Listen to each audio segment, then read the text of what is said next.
Chapter 434. A few minutes later, the dozens of mage towers standing near the eastern city wall released a cold wind at the same time. This cold wind suddenly blew across the moat, and in just a few seconds, more than 5 kilometers of the eastern moat was completely frozen. The orcs who were dripping in the moat were instantly killed. They suddenly realized that the more they walked, the slower and colder it became. Originally, the water pressure did not feel anything, but now the strong pressure was squeezing their chests, forcing out every breath of air from their lungs. Uncomfortable, cold, and hopeless. At least 2,000 orcs were frozen to death in the frozen moat. Standing in the tallest mage tower, Marion of the Silver Moon Parliament looked at the mage tower in front of her with a little disdain. Only a 100% increase? Forget it, it's better than nothing. I can't expect anything good to come out of this barren magic civilization. After talking to herself, Marion smiled coldly and immediately contacted all her subordinates with magic. In the name of Quell, Dorii. Frozen Forest. In the Magic Communication Network, the voices of hundreds and thousands of high elf mages sounded at the same time. In the name of Quell, Dorii. In the next moment, all the mage towers in the eastern part of the entire Lordaeron kingdom moved. The spire of the mage tower near the palace was the first to emit a soft white light. The atmosphere was vibrating, and white frost elements could be seen condensing into light spots the size of snowflakes, quickly gathering on the various mage towers. Many grains of sand formed a tower. Water gathered to form a river. Rivers flowed into the sea. The mage towers violently extracted the water elements of the entire city, and then used a visible beam of light to transmit the water elements to the mage towers near the city wall. Princess Kalia, who was standing on the balcony, was surprised to see a huge white network forming in the sky above the entire eastern city. It looked like a huge spider web. Gather! Gather! Sublimate! Seeing so many mage towers emitting white light outside the city, Orgrim instinctively shouted, Gul'then. What answered him were the stunned expressions of the guards around him, as well as the lonely sound of the wind. Gul'dan was not here. The Shadow Council Warlock group and the twin-headed Ogre Sorcerer group, the only two groups of the Horde that could fight against the Alliance Sorcerer group, were not here. The former had been destroyed by Orgrim, and the latter. The Ogre Magicians who should have gathered here a long time ago weren't here either. Orgrim had a bad feeling about this. At this moment he could only grit his teeth and watch as the warriors of the Blackrock tribe used their flesh and blood to withstand the terrifying magic that was about to descend. It was only at times like this that Orgrim could truly feel the importance of the warlocks and mages of the Horde that he loved and hated. It was too late. Frozen Forest was activated. In the entire defensive line, the moat was an important link. The moat, dug along the edge of the city and channeled water from Lake Lordaeron, suddenly turned on the orcs. Countless translucent, ice-cold crystal clusters arched their spines in the moat that stretched for miles like ice hedgehogs. The icicles pierced through the countless orc warriors who were killing wantonly a moment ago, unleashing their savagery and violence. Their thick armor could not stop the icicles' sharpness. Their bodies, which had not completely lost their lives, trembled and convulsed on the icicles.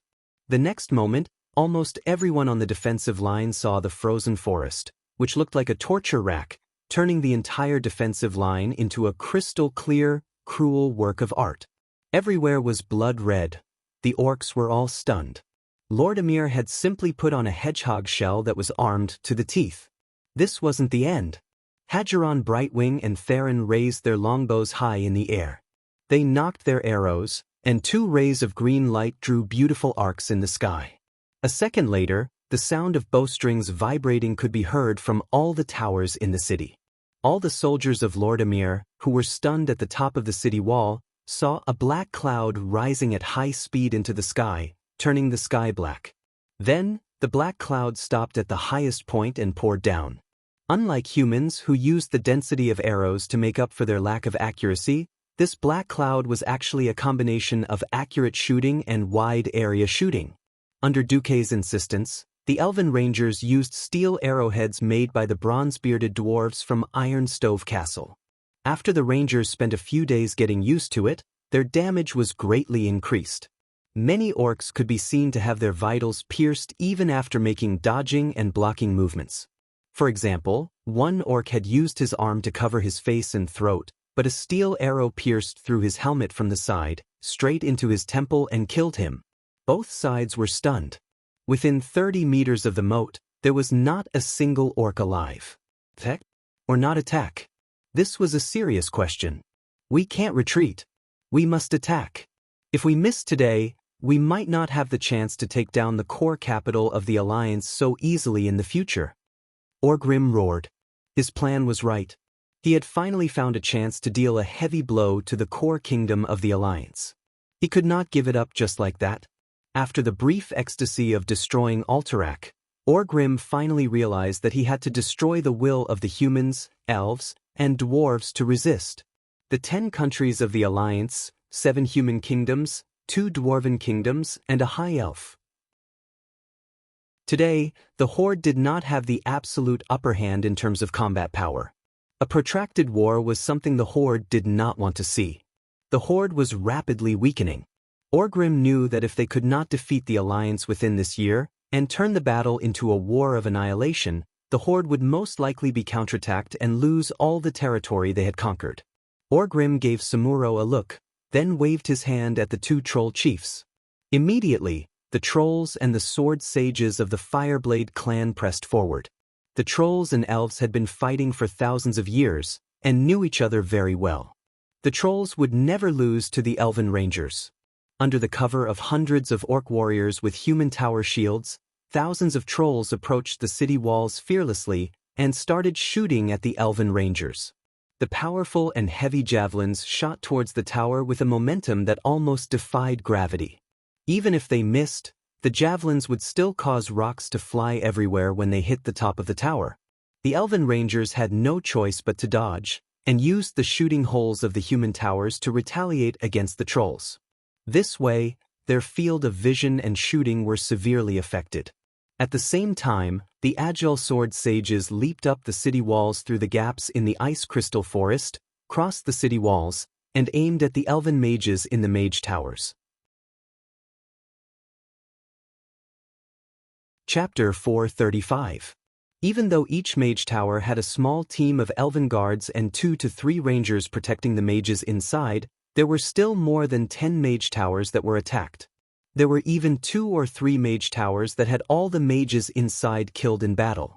However, after losing the invisibility effect and the wind step skill could not be used continuously, the rangers started a fierce battle with the sword saints. Samuro's goal was to kill Duque. Only by killing this human who had obstructed the Horde's victory time and time again could he completely turn the tide of the battle between the Alliance and the Horde. The general trend of history could not be changed by the will of man. *T.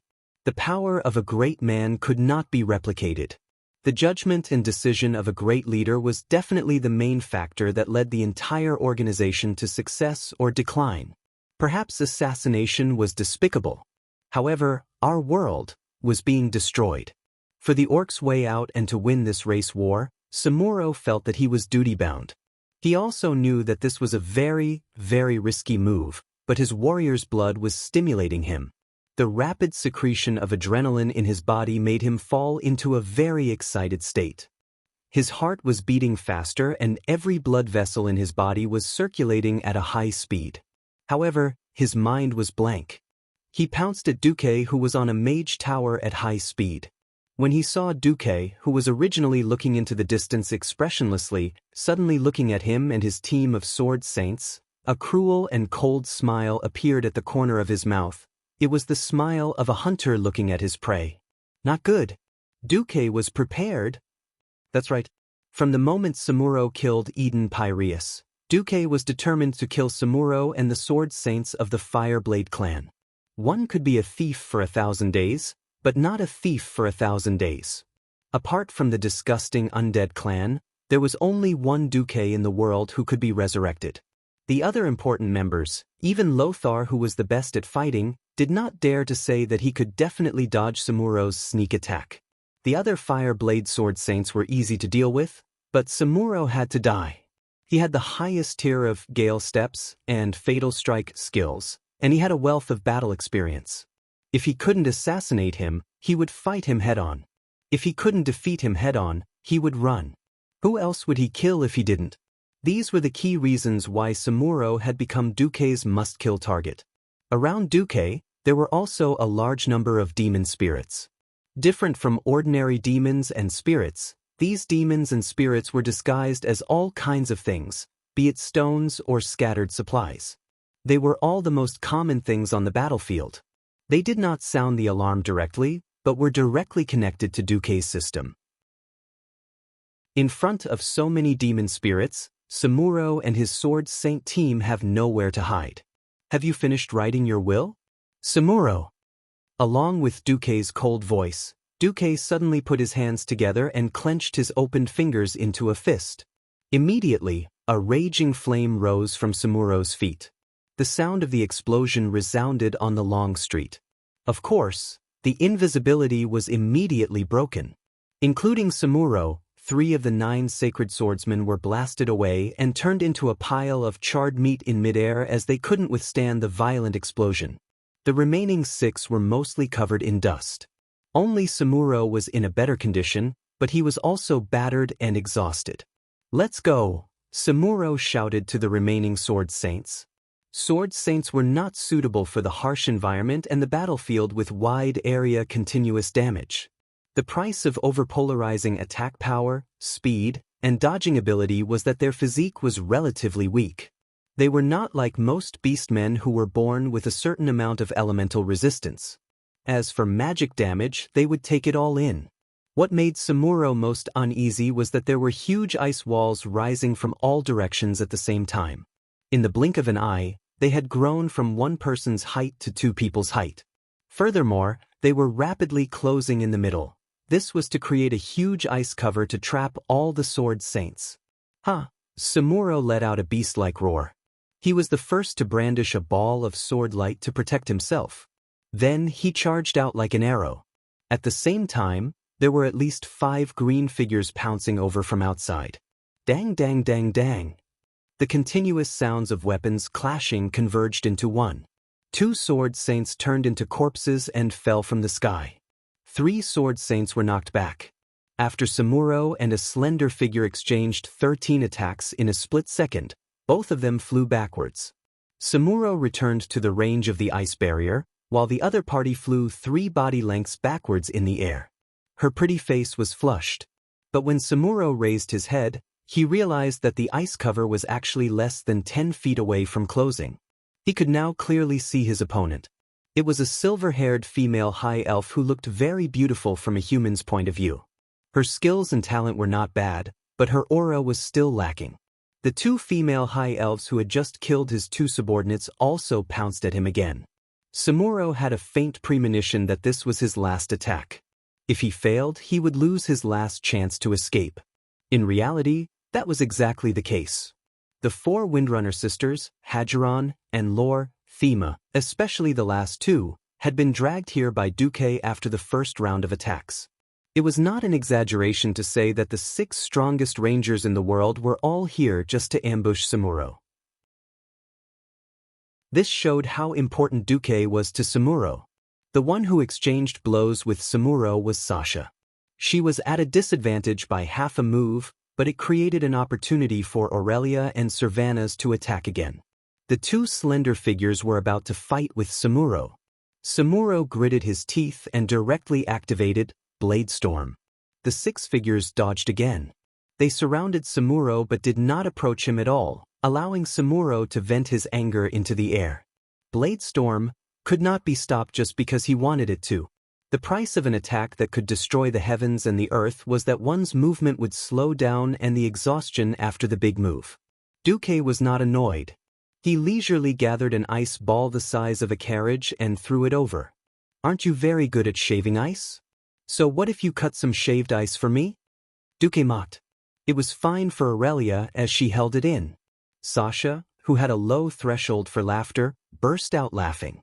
The 6 High Elf Ranger heroes stood in 6 different directions and stared at Samuro. At this moment, Samuro was like a clown dancing in the enemy's cage. It was laughable and pathetic. He was not willing. He was not willing. He knew that the chances of escaping and winning were very slim. He still entered the invisibility state of wind step the moment Blade Storm stopped. He wanted to give a final blow to Duque, no, any high elf warrior present. Chapter 436. Unfortunately, Samuro was hit. 6 flares shot out in an instant, teaching him and the sword saint who followed him a lesson. Flares, a common skill of hunters and rangers. This wasn't a skill that could bring out thieves and sword saints who were in stealth with a light bullet that emitted light and heat. It had nothing to do with science or physics. Flares contained the extension of the ranger's willpower. Was there something distorting the light? Was there an invisible creature expelling the air? Everything became visible under the flares that condensed the ranger's willpower. That was why hunters and rangers could only use 1 flare at a time. Now, 6 top rangers were shooting flares at the same time. If there were 2 less, Samuro might still have a chance to escape. Unfortunately, there were 6 of them, covering all directions. Samuro was immediately illuminated. The moment the burly green figure was illuminated, Samuro stopped moving. His muscles were still strong and full of strength. His body still looked extremely strong, but everyone knew that he was weak. He was the hero in the eyes of the tribe, the thorn in the flesh of the alliance, the nightmare of the kings. Unfortunately, all of Samuro's fame would become history in a while. Humph. The sword saint who had been beaten back into the ice shield let out the last groan of his life. In order not to affect Samuro's last chance to escape as the new chief of the Fireblade clan, they would try their best not to disturb Samuro even if they had to die. In the end, a teardrop from his left eye tore open Samuro's determined face. Without any words, he ignored the 6 Elven Ranger heroes who were ready to make a move and just looked up at Duque who was on top of the mage tower. Duque sighed. He admired Samuro's courage. It had nothing to do with the camp, but purely because of Samuro's spirit. Unfortunately, admiration was admiration and understanding was understanding. This didn't mean that Duque was going to give up his position as a human and lick the boots of a tribe's hero. The enemy's hero, my enemies. Duque didn't say anything either. With a knife hand posture, he slammed down heavily. Loktar Ogre. He would rather die than win. The resonant roar was the epitaph of the orc sacred swordsman hero, Samuro. On the other side, Orgrim took advantage of the fact that the trolls and orc sword saints were temporarily suppressing the long-range attackers on top of the city walls. More orcs surged forward, violently smashing all the protruding icicles with their giant warhammers. Then, ignoring the dwarf griffin knights that frequently flew across the sky to launch surprise attacks, they stepped on the corpses of their fellow orcs and launched an even more ferocious attack on the wall. Arthes, who had just left the city wall, returned to the city wall under the escort of the guards. Although he was not at the front line, his appearance still greatly encouraged the soldiers. At the same time, the generals and their soldiers who had rushed over from all over the city had also replenished the defensive line. Warriors of the Rotterdam, raise your weapons and make those despicable orcs regret having the audacity to invade our homeland. Arthes, who was not far behind Arthes, raised his 2-handed greatsword. Duque felt like he was looking at the Lich King who would raise Frostmourne in the future. Arthas's face flushed with excitement and nervousness when he saw Duke's arrival.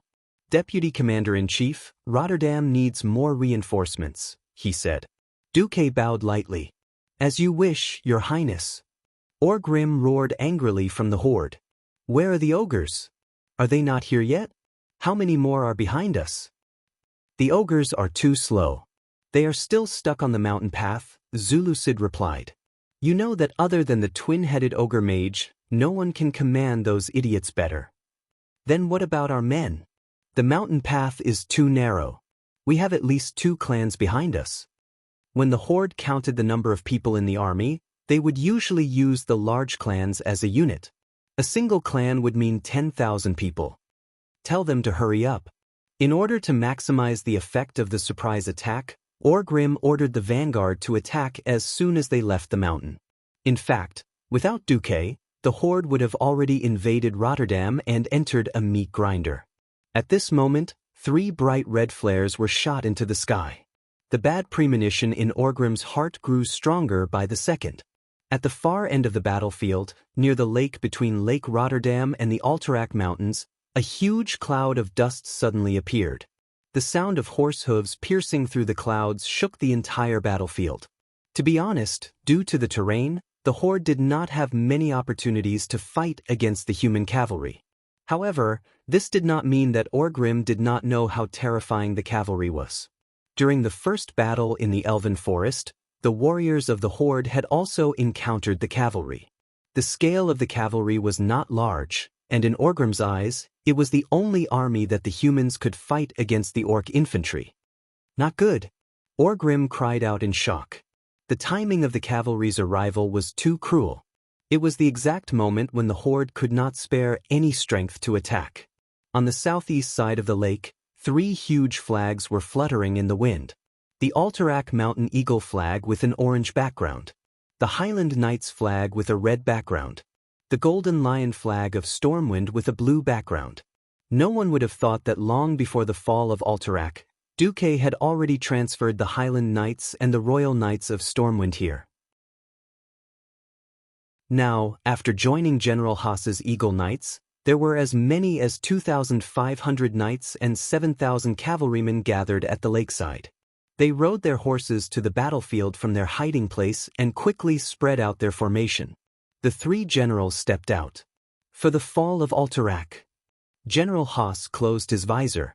For the blood debt of the Arthi Highlands. King Salas Tolbane held his lance. For the destruction of Stormwind City and the wrath of the kingdom. King Lang Rin raised his sword high. Charge! Bolvar for Dragon took the lead and opened the way. He was like a spear, holding his warhammer in front of him.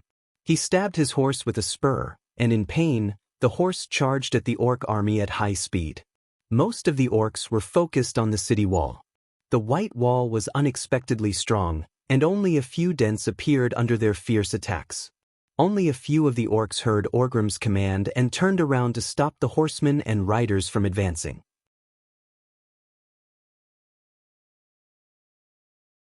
Chapter 437.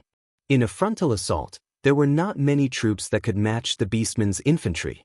The beastmen, who were taller than their horses, did not fear the human cavalry at all. As long as they avoided the first wave of spears, then even if the humans and their warhorses charged forward, the chances of both sides killing each other would be 50-50. But now, it was the human cavalry that was charging at the rear. Orgrim could almost foresee that a tragedy was about to unfold. Bolvar's warhorse panted heavily, its 4 hooves trampling on the ground seeming incomparably heavy. Of course, when one of the beastmen turned around to look, his mouth opened wide in shock. What did he see? A skewer of beastmen. Bolvar relied on his unscientific power of holy light to directly transform into a Saint Seiya. One had to know that the middle part of a lance was made with a fragile and easily broken spear. This was to prevent the powerful recoil from knocking the knight off his horse after stabbing the enemy. However, with the infusion of holy light, the lance that should have broken on its own was turned into a steel spear by Bolvar. He pierced through 3 beastmen in one go, and continued to rely on his powerful momentum and holy light to charge into the enemy formation. 3, 4, 5. In the end, 7 beastmen were stabbed to death by Bolvar's specially lengthened 6-meter lance. Only when the 7th beastman was pierced did Bolvar let go of the lance that had finally exploded, leaving the bunch of beastmen to struggle on the ground. The moment he let go, Bolvar accurately grabbed the warhammer that was tied to the right side of his saddle. Before touching the next enemy, the huge warhammer had already spun in a circle in the air. One of the beastmen opened his mouth, not knowing if he was about to warn his companion or roar, but Bolvar's warhammer easily smashed his lower jaw like a polo ball. This strike had also broken his neck at the same time. The beastman flew backwards and fell in front of Bolvar. Bolvar rode on his warhorse and trampled over him. Behind him were the knights galloping on their horses. The reason why knights were a few levels higher than cavalry was because a qualified knight had to go through at least 5 years of training. From noble etiquette to knight's creed, from horsemanship, spear skills to swordsmanship, all sorts of combat skills were nurtured. It was not an exaggeration to say that the effort needed to nurture a qualified knight was enough to nurture 100 cavalry. It was precisely because the elites of the 3 countries had gathered together that they were able to gather so many knights. Almost every knight had gained something from the first round of attacks. They perfectly cut a huge hole in the orc formation, and the cavalry behind them waved their longswords and warhammers, further increasing the chaos among the orcs. The entire orc rear army was cut into pieces by the cavalry of the 3 kingdoms. Following closely behind the cavalry was the infantry. Compared to the magnificent formation of the cavalry, the infantry was a little lacking.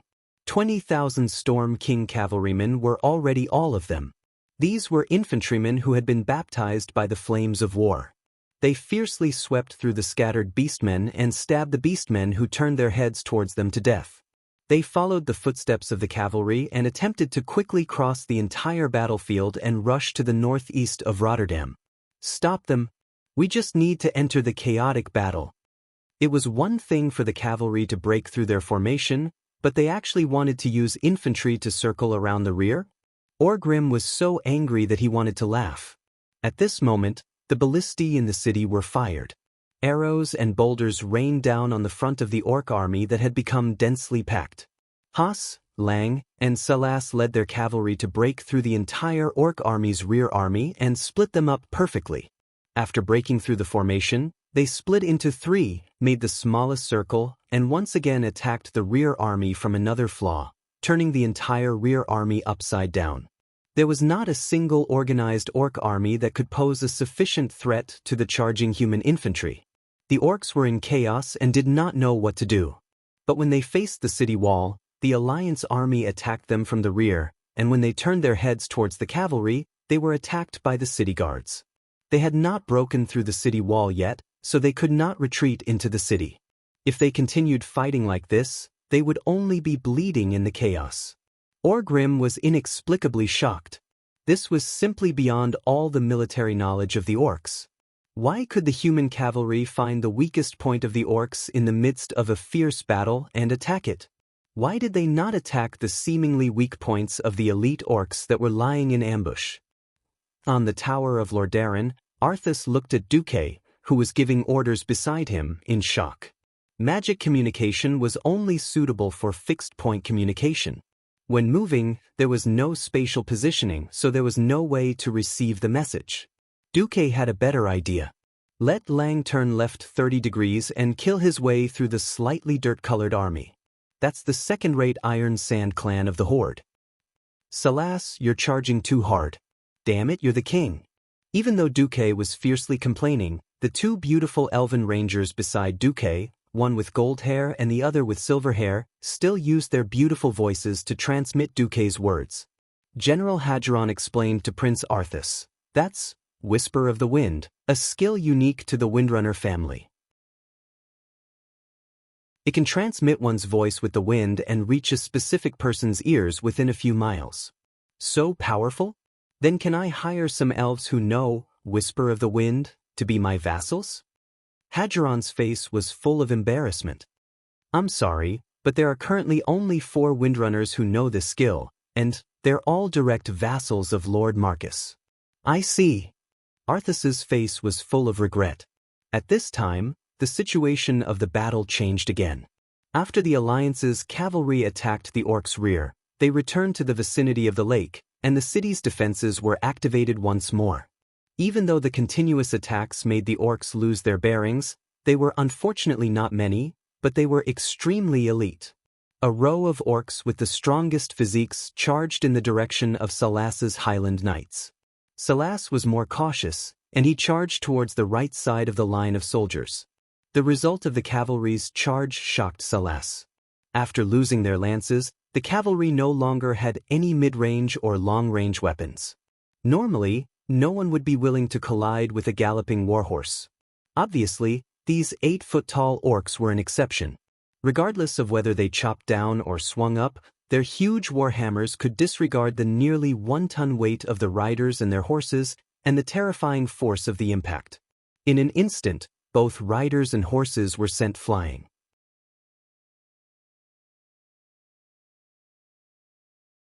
Chapter 438. Only a few horsemen like Salas, who were skilled in horsemanship, were able to dodge the fatal blow and fight back. The cavalrymen's charge took down a lot of orcs, but they were immediately replaced by new warriors. The orcs lined up neatly in 3 rows and began to advance towards the Alliance cavalry, forcing them to retreat. Step by step, they forced them towards the lake. Although these orcs only had 3 thin layers, the quality of their individual soldiers was enough to crush the terrifying foundation of the Alliance cavalry. Even if it was just 3 rows, the Alliance cavalry would not be able to break through it. The rear began to stabilize, and the Alliance infantry was also fiercely attacked by the orcs from the center. For a moment, it was as if they were in a quagmire. Once they achieved their goal, half of the remaining orc soldiers continued to attack the city. They crossed the ice crystal forest and attacked the city wall fiercely. Soon, they used up the stones, boiling oil, sand, and other things that could be used for defense. Now, the orcs could safely continue to climb the city wall. The orcs climbed over the city wall with evil smiles and tried to climb as much as possible. Most of the orcs were pierced or shot down by the elven rangers before they could climb up the city wall, but some still managed to climb up and began to attack the guards. Arthas never thought that the orcs' ant-like siege was so terrifying. They had clearly extinguished the first wave of attacks not long ago, but more orcs surged over. The corpses of the orcs piled up and provided some cover for the orcs as they climbed the wall. They stepped on the corpses of their companions and even used them as shields to resist the continuous rain of arrows and magic attacks that fell from time to time. The orcs' attacks were terrifying. Usually, as long as 1 orc climbed up the city wall, it would cost the lives of 5 to 6 Lordaeran soldiers to kill it. The defense of the city became precarious again. "We can't go on like this," Arthas shouted nervously to Duque. "Commander, Lordaeran will collapse first in the afternoon. We need reinforcements." Duque smiled. He touched Arthas's blood-stained helmet like a senior. "Your Highness, although I am not much older than you in terms of military affairs, I am your senior." For some reason, Duque's smile gave the impression that Duque was proud of himself. He said in an extremely pretentious manner, "A true king or commander never defeats his enemies on the battlefield." "What?" Arthas was stunned. "A true commander will gather all the cards needed for victory before the battle begins. The so-called battle is often just a formality." "Ha!" At this moment, Duque's body was filled with an unparalleled aura. The mysterious and confident aura that lingered around him made everyone around him feel that as long as Duque pointed his finger, even if there were thousands of tribes, even if it was a cruel army that had destroyed several countries and was known as the nightmare of the human world, they would be reduced to ashes in an instant. Arthas was momentarily stunned. Hadgeron Brightwing and Theron, the 2 newly promoted ranger generals, froze on the spot. Beside Duque, Aurelia and Sasha's breathing quickened. Everyone stared at Duque's actions. They saw him proudly raise his left index finger and point it towards the northeast horizon. Following the direction of Duque's finger, a huge flag appeared. Rows of silver-helmeted and armored infantrymen walked out of the horizon. Behind them was the sun, making them look like an army that had walked out of the Age of Legends. The raised spears were like a forest, the tips of the spears reflecting the dazzling sunlight. For some reason, every soldier thought of the era when humans were united under a single flag for the first time in history. It awakened a distant legend that had been passed down from their ancestors for more than 2,800 years. That was an era when all human clans fought side by side. That was a glorious and resplendent era where victory was the end of every battle. That one answer seemed to be branded in the soul, branded in everyone's genes. What was that answer? The Arathar Empire. The greatest human empire. At this moment, on this battlefield, there was an even greater organization, the Lordaeran Alliance. 1, 2, dozens, hundreds of flags suddenly appeared on the horizon, fluttering in the wind. From the looks of it, there were more than 100,000 of them. The soldiers began to pick up speed, jogging on the battlefield. They held their heads high, their spears raised in rows. A silver-white wave appeared on the battlefield. They were clearly infantrymen, but they gave off a terrifying aura as if there were tens of thousands of galloping horses. These warriors all had distinct human facial features. Everyone looked at them from afar, but because of the sunlight, their faces were covered in a layer of golden light. Their faces became blurry, and the weapons in their hands became dazzling. Every face became deified. They seemed to have become an army of heroic spirits that had walked out from the distant past to once again fight for humanity. It's our people. It's our brothers from the Griffin Legion. Reinforcements are here. Long live the Alliance. Every soldier suddenly exploded with greater strength and momentum. The aura that had been suppressed by the Horde rose once again, suppressing the Horde. The redness on Orgrim's face faded. He knew that he had to make a decision. They were at a disadvantage, and the Alliance was attacking them from both sides. If he had enough time, he might have been able to surround them and attack the reinforcements. He could have taken out one or two of the Alliance's divisions first. But now, the Horde was the one being surrounded. No matter how strong Orgrim's elites were, they only had a little more than 30,000 men. Now that the Alliance's troops had exceeded the Horde's limit, if they continued fighting, they might collapse. At that moment, Zulud brought even worse news to Orgrim. Great Chief, there are many warships on the lake in the south, flying the Dalajan and Gilneas flags. They are less than half a day away from us. I miscalculated. Orgrim's mouth was full of bitterness. Originally, Orgrim dared to attack Lordaeron because he wanted to make use of the time difference.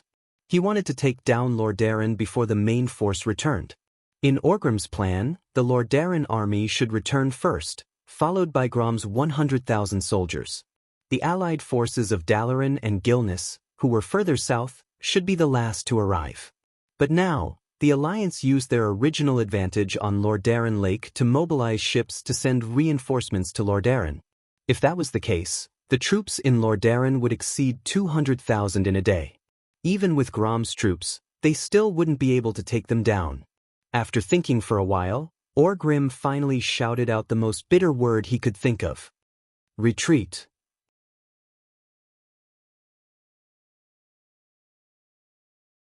Chapter 439. Before the arrival of the Allied army from the northeast, the tribe retreated like the ebb tide of the sea. They even avoided the Alliance infantrymen who had circled to the rear of the tribe and were nailed there like a mainstay. At this moment, Dooku only lacked a feather fan and a sage-like robe. Then, he could go and pretend to be a pig. The smile on his face made him look like he was full of confidence. Even though he was mobilizing troops that he already knew, it was as if he was in control of a magic box that could create an endless army of thousands of men and horses. He was always able to mobilize the most suitable troops at the most crucial time. Orgrim's fierce surprise attack turned into a magnificent ambush under Dooku's command. Just now, even the top of Lordaeron's walls could see the Dalajan and Lordaeron speedboats rushing over from the direction of Lordaeron Lake. Arthas was first pleasantly surprised to find that his hometown and his city had been saved. Then he immediately thought of something. If the Dalajan and Gilneas troops all come here, then what if the tribes of the Silverpine Forest attack south? That's right. Then what? It was not just Arthas. Several Alliance generals wanted to know the answer to this question. In fact, Dooku really wanted to teach Arthas, the one riding the white horse is not necessarily a prince, it can also be Xuanzang. The one who is a paladin can also become a demon king.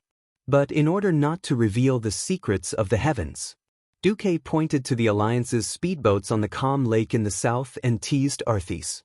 Your Highness, ships flying the Alliance flag are not all Alliance warships. Even if it was a warship, it did not mean that it only carried soldiers. The tribes will only see the Alliance's reinforcements coming, but they will never know that only ships, food and sailors are coming. Be it Arthas or the other generals of the Alliance, all of them were visibly moved. Dooku pointed to the huge formation of troops in the northeast.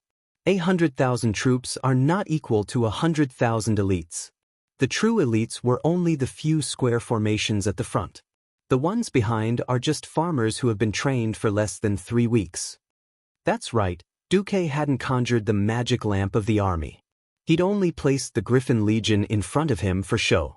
Behind them were the farmers provided by the local nobles of the Rotterdam Kingdom.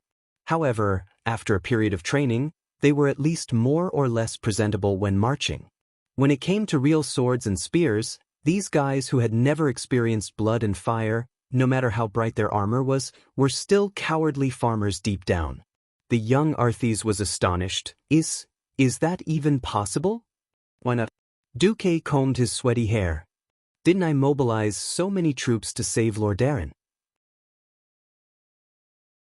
As long as we can defend today, when your father's army arrives, it will be the time for our alliance to encircle and annihilate the 2 orc armies that have penetrated deep into the alliance's hinterland. Arthes' eyes lit up. Duque's well-placed commands, his realistic disguises, and the military arrangements that had fooled even his own people. Duque's method of using his troops was an eye-opener for Arthes. It showed him what it meant to be a commander. The scenes that Arthes had experienced today were like images that had been imprinted on his soul. They had opened doors to a wider world for him, and he felt that he had benefited greatly. Suddenly, Arthes had an impulse. He strode forward and lowered his noble head to Duque. Lord Marcus? Can I become your disciple and learn the art of war? Be it Duque or the others, everyone was stunned. The master of the prince of the strongest country on the continent. It sounded so noble. Unfortunately, when he thought of Arthes, who had killed his own father and teacher, Duque felt disgusted, as though he had swallowed a fly alive. Duque didn't reply. He turned his gaze to the distance outside the east gate. There were countless orc corpses, as well as the bodies of more than 2,000 civilians lying there quietly. Duque's pupils shrank. He remembered that Lilith had told him about Arthes's order to close the gates. He was not a saint, and he didn't have the ability to save every civilian on the continent. In Duque's eyes, there was no such thing as saving 300,000 people or abandoning 3,000 people. If he had known about the enemy's attack in advance like Arthes, he would have arranged for the civilians to take refuge more safely, instead of waiting for the disaster to befall them before deciding whether to abandon them or not. Before his transmigration, Duque had often heard of an old saying, "Don't do evil because it's small." In history, Arthes had started to fall precisely because he had massacred the citizens of Stratholme, who were about to become zombies, for the sake of the bigger picture. Duque had once wondered if Arthes would be different in this life. After all, Arthes was still a teenager, a relatively naive prince. Duque suddenly realized that personality really determined fate. The scene of abandoning 3,000 civilians had nothing to do with the original history, but Arthes still made a similar decision. Too ruthless.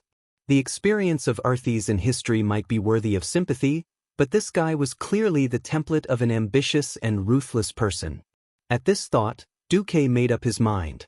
He pointed outside the east gate. A commander can be said to have to make the decision of who to let die at every moment. But the original intention of a commander is to protect the country and the people. And the soldiers who carry out the commander's orders are also willing to give up everything they have. I think your highness should first learn the principles of life and the way of the Holy Light from the Archbishop of Holy Light before learning the way of a commander. After saying that, Duque left without looking back, leaving the generals of Rotterdam and Arthes, who looked as if he had been struck by lightning, in a daze. Of course, there was no need for Duque to clean up the battlefield and count the losses. Duque divided the army into 2 parts. One part was the 20,000 Stormwind infantrymen from Hillsbrad. After the battle, there were less than 15,000 of them left. Duque allowed all of them to enter Lordaeron city. The other group came from the northern sentry towers, with the Griffin Legion as the core. Together with the remaining 6,000 cavalry, they set up camp in the north of Lordaeron city, forming a triangle with Lordaeron city. The main purpose was to prevent Orgrim's main force from joining forces with Grom Helroar's 100,000 orcs. On this day, Orgrim waited for the arrival of the ogres, while the alliance quickly organized the city's defenses and waited for the main force of Rotterdam to return. Finally, On the afternoon of the second day, the alliance waited for Mograine, who had led his army back. When the famous Ashbringers saw the flag of Rotterdam on the city wall, this iron-like man immediately got off his horse and knelt on the ground, weeping and kissing the soil of Rotterdam.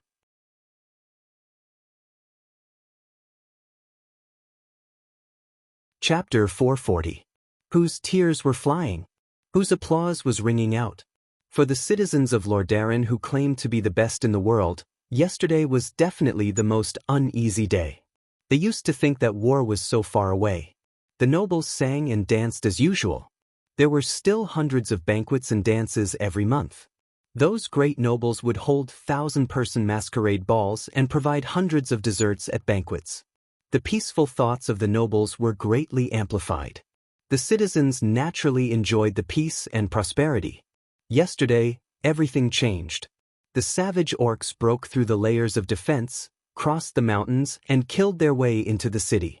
Even though most of the orcs were killed on the city walls, there were still a few who broke through the defense lines and started killing in the city.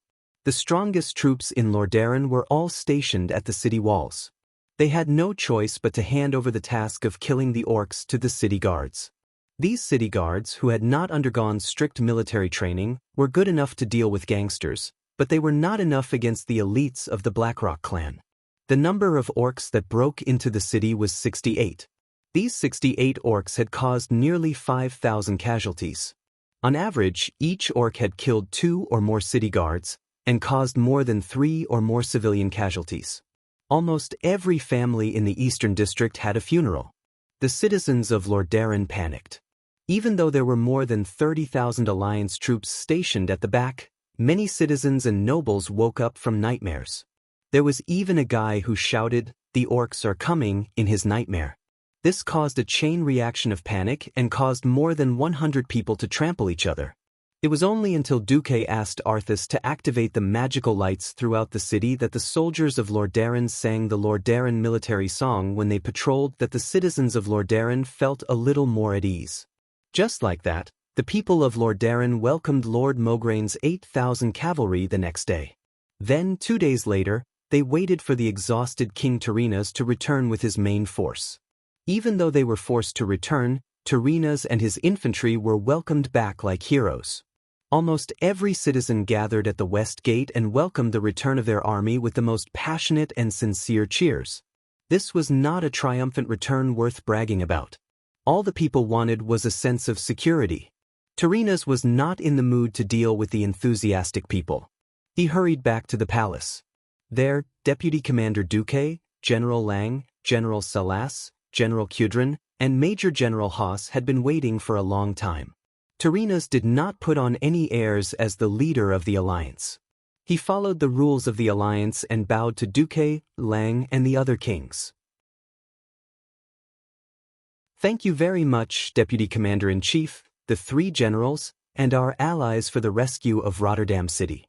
Without your help, Lordaeron would be forever shamed." Tyrrhenas was serious. If it wasn't for Duque, he would be a stray dog now. "You're too polite, alliance leader. Didn't we establish this alliance to help each other today? If we don't work together, humans, dwarves, and elves will all be killed by the horde. We may not even be qualified to be slaves." Duque was also very polite. The kings exchanged pleasantries as well.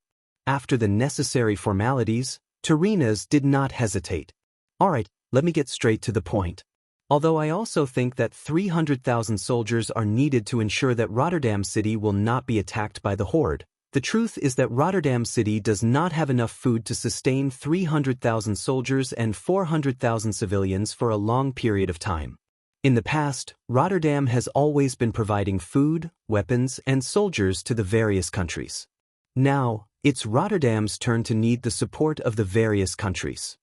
He spread out his palms, asking for money, rations, soldiers, everything. The leaders of the various countries felt bitter. The Wildhammer dwarves almost never farmed. They lived a half-farming, half-herding life. Usually, they let their griffins fly around the mountains to catch food for themselves. Salas Earthy Highlands had just been plowed by the horde's locusts. If it wasn't for the fact that he didn't need cavalry to defend Torrentberg, he wouldn't have even sent out his soldiers. Alterac's home had just been raided less than a week ago, and there wasn't even a single blade of grass left. After all the twists and turns, Dalaran, which was relatively stable, was the wealthiest among all the countries. The next richest was the Stormwind Kingdom, which had been a disaster for more than a year. The summer harvest in the Hillsbrad Hills could not be hidden from anyone. Unfortunately, Stormwind had hundreds of thousands of mouths to feed. As soon as Tarina spoke, there was an awkward silence. Fortunately, everyone could remain silent except for Duque. The Alliance had been fighting with the Horde for so long, and everyone had unknowingly gotten used to Duque being the real boss. The coordination was under Duque's control. The logistics and magical fields were under Duque's control. Even the command of most of the country's military, as well as the recruitment of new members, were under Duque's control. If Lothar wasn't busy dealing with the western battlefield, everyone would have almost forgotten that Lothar was the commander-in-chief. There were also troops from Rotterdam, Gilnis, and the Dalajan. Facing the gazes of the kings, Duque's expression was calm. Who said we're going to fight a long and drawn-out battle? Why can't we be more optimistic? Now is the best time for us to wipe out the main force of the Horde. As soon as he said that, all the big shots were stunned. Their thoughts really could not keep up with Duque's pace. Weren't the Horde invincible now? Didn't they see that no one could stop the Horde's advance? The flames of war had already spread across the entire northern continent. In the eyes of the kings, there was no safe place in the entire continent. From the southernmost Arthi highlands to the northernmost Long Song forest, from the westernmost South Flow coast to the easternmost hinterlands, the Horde could be seen everywhere. Even though the Alliance had the upper hand on the western battlefield, they could not do anything to the remaining 100,000 Horde. Alterac had just been destroyed, and now Duque actually said that they could wipe out the main force of the Horde? If it was the Duque from a year ago, he would probably have to face endless doubts and even ridicule at this moment. But now, Thus laughed, Lang laughed, and Kudrin laughed. Almost all the kings who were fighting at the eastern battlefield looked at Duque with kind eyes. Everyone was in a relaxed mood as they waited for Duque to say the answer that they had been waiting for a long time. To be honest, Tarina's was very nervous just now. In order to obtain the position of the leader of the Alliance, the Rotterdam Kingdom had put in a lot of effort. However, he was not sure if his and his country's efforts would be reciprocated at this critical moment.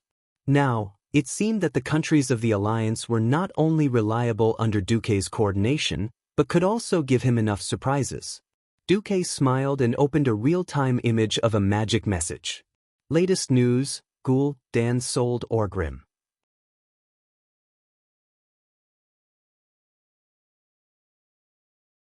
Chapter 441. What?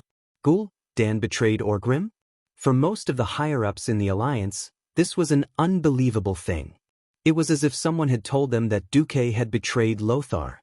Their first reaction was that it was absurd and laughable. They were from the same faction and had always worked closely together. How could they do such a thing? But the image in front of them forced them to believe it.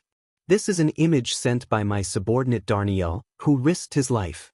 The first thing that came into view was a huge sea and a desolate beach. Most of them were confused by this beach, but King Salas Trollbane recognized this coast. Sea-gazing cliff? Duque gave an affirmative answer. Sea-gazing cliff was the hinterlands. The sea grew larger in everyone's field of vision. Looking into the distance, they could see some ships sailing near the shore. They were as ugly as garbage ships, and everyone recognized them as the transport ships of the Horde at a glance. The ships that brought the hated tribes from the other continent to this place.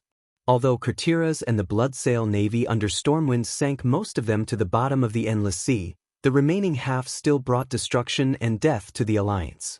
A large group of orcs were either on the beach or in the shallow water, pulling the long oars with all their might to move the ships. An ogre sat in the middle of each ship, beating a drum that represented exertion. The orcs pulled hard with the rhythm, sending the ships into the sea. Seeing this, a general said, "Their chief is leading an army to attack Lordaeron, but they're in the hinterlands." At this point, the corners of everyone's mouths were already curving into thoughtful smiles. At this moment, a red dragon flew past. Everyone recognized it as the red dragon cavalry of the horde. He rode the red dragon and circled in the air, seemingly observing the situation below. Following the direction of the red dragon, everyone saw a familiar figure on the first ship, the demigod warlock Gul Dan. Whether the Alliance was willing to admit it or not, he was a very dangerous fellow. At least he had the record of fighting Antonidas in South Shore, and both sides suffered heavy losses. After Duque repeatedly stressed that this guy was the culprit who had conspired with Mediv to open the door of darkness and send over 1,000,000 beastmen, Duque's expression changed. Gul Dan was even more dangerous than Great Chief Orgrim on the Alliance's list of enemies. At this moment, Duque waved his hand, and Ilusia, who had been standing behind Duque, stepped forward. The Beastman Dragoon rider controlled his mount and flew to the front of the ship before shouting in Beastman language to Gul Dan. Ilusia immediately translated, "What do you use these ships for?" The Dragoon rider continued to follow the ship with his mount while waving his free hand. Looking confused, the Warlock Monarch raised his hands in confusion. The dragon cavalry let Long Fei get closer to the ship and roared a few more times. Ilusia continued to translate, "Turn the ship around. The chief's main force is in Lordaeron, not on the other side of the sea." The dragon rider shouted again. Gul'dan was still gesturing that he could not hear. This time, the beastman flew directly to the top of the ship, less than 30 meters away from the warlock. Suddenly, Gul'dan's hand shot forward, and 2 green rays shot towards the dragon cavalry's chest, while the other shot towards the red dragon. Sharp pain exploded in both the beastman and the red dragon. The world around the dragon cavalry turned black in an instant. It was a huge black ball of magical energy. Clearly, this ball was rapidly absorbing their lives. By the time the dragon cavalry fell from his saddle, he was already a dried corpse. The red dragon was not much better off, its huge body withering at a speed visible to the naked eye. But when it fell into the sea, it was suddenly caught by a huge net. Several huge twin-headed ogres fished up the struggling red dragon and killed it with a single blow. Then, they skillfully dissected the red dragon's corpse on the deck. Clearly, they had done this kind of thing many times. The video ended here. Ilusia obediently retreated behind Duque. Duque said, "This is a video from this morning.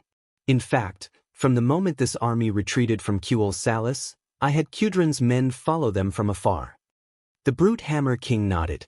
A confident smile appeared on Duque's face. "To the Horde, this is definitely a rebellion. Of course, we have not received any definite information on whether Gul'dan is rebelling or not. But we can be sure that in the upcoming battle around Lordaeron, the Horde will not receive any magical support. No warlocks. No terrifying twin-headed ogre mages. There are only a bunch of muscular bastards who only know how to wield axes and clubs. Ha, that's great. I don't like those guys anymore. Finally, I can kill to my heart's content." The slightly boorish Kudran laughed loudly with the dwarves' unique loud voice.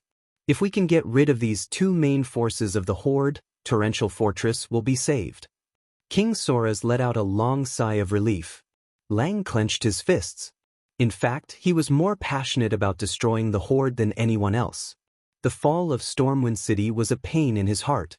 As long as the Horde was not destroyed, the southern continent's Stormwind City would not be able to recover.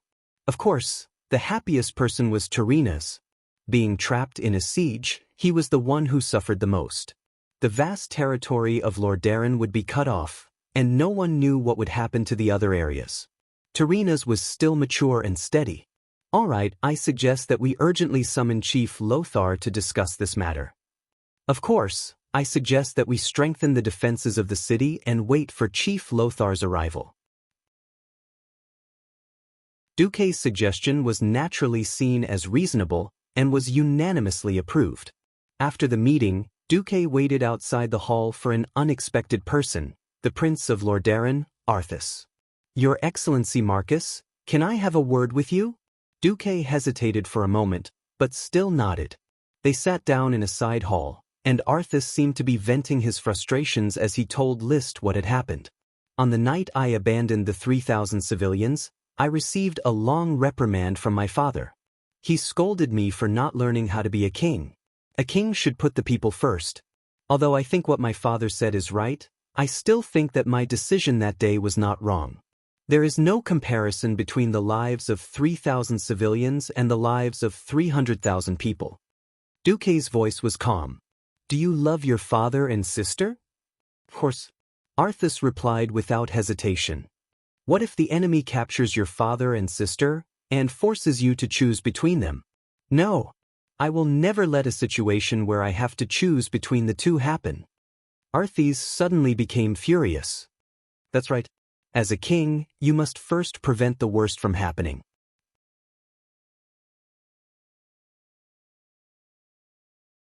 Chapter 442. But I can't avoid it. Arthas clenched her fists tightly. That fellow Ichines claims to be the regent, but he wants me to make decisions at crucial moments. There are many things I don't know. By the time I find out, I already have to choose the lesser of two terrible decisions. I don't understand. In essence, what's the difference between me and you, the commander, when making decisions? The surroundings immediately fell silent. Even though this side hall was empty, who knew if someone was eavesdropping next door? No, it should be said that Duque was certain that someone was eavesdropping. He didn't even need the system notification to hear the heavy breathing. Duque didn't know who it was. Duque only knew that he had to be careful with his words. Duke rested his chin on his hand. Can I ask you a question that is a little cruel? Go ahead. Arthas made an inviting gesture. You're drifting on the sea with a ship full of refugees with no hope of rescue. Suddenly, you discover that a third of them are infected. What will you do? Arthas revealed a pained expression. I'll have that third jump into the sea. Quarantine and then leave the infected to fend for themselves. This was the most common way to deal with a plague in this era. Duque didn't comment. What if you discover that the remaining half are infected as well? Have them jump into the sea as well. Arthas's voice had already become softer. After a while, you'll discover that half of the remaining people, enough. You're interrogating my conscience and soul. Arthas's eyes were bloodshot as she slammed the table and stood up. No, I'm not interrogating your conscience and soul. Duque looked at Arthas coldly.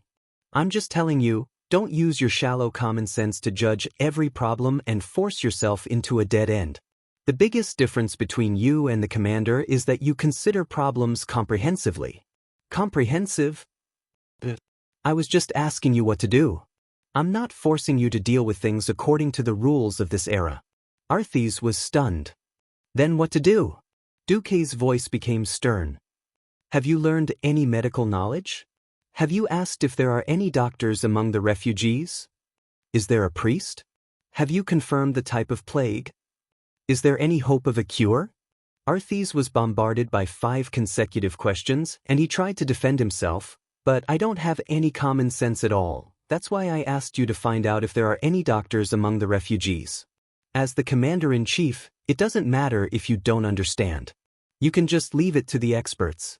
You need to appoint someone who looks like the most reliable person to be your advisor. If you don't know how to choose, then let the people in that area choose one themselves. If you can't make a judgment, then let the experts do it for you. Arthas was shocked at first, but after the shock, she felt a kind of heartfelt admiration.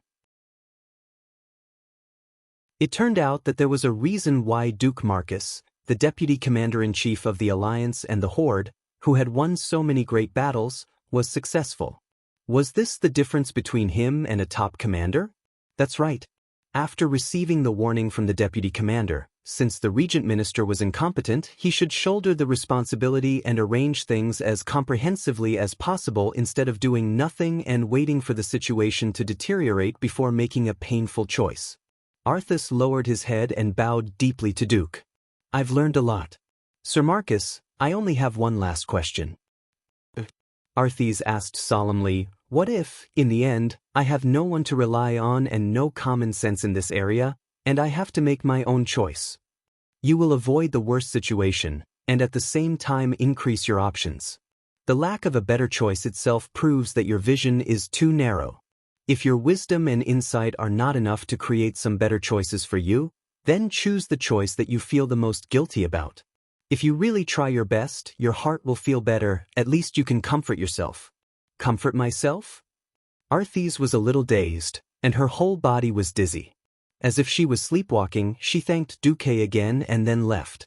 Duque watched Arthis, who was supposed to become the Lich King in history, leave like this. Duque also sighed. He also felt that it was a pity for the fall of the historical Arthis. This could not be blamed on the historical Arthis. This itself was the plot of the most despicable and shameless demon, the most proficient in human nature. Duque did not know if he could reverse the future of Arthis's fall. Perhaps he could change the tragic fate of death like Lang, the Van Cleef father and daughter, Lillis, and the others. Perhaps he could not, but at least he tried. Instead of regretting doing nothing, it is better to regret after doing it? Duque seemed to be talking to himself in a self-deprecating manner. A crisp female voice suddenly reached Duque's ears. Duque instinctively felt that the voice was a bit familiar. The next second he found out who the owner of the voice was, Princess Kalia Menethil. Duque was dumbfounded.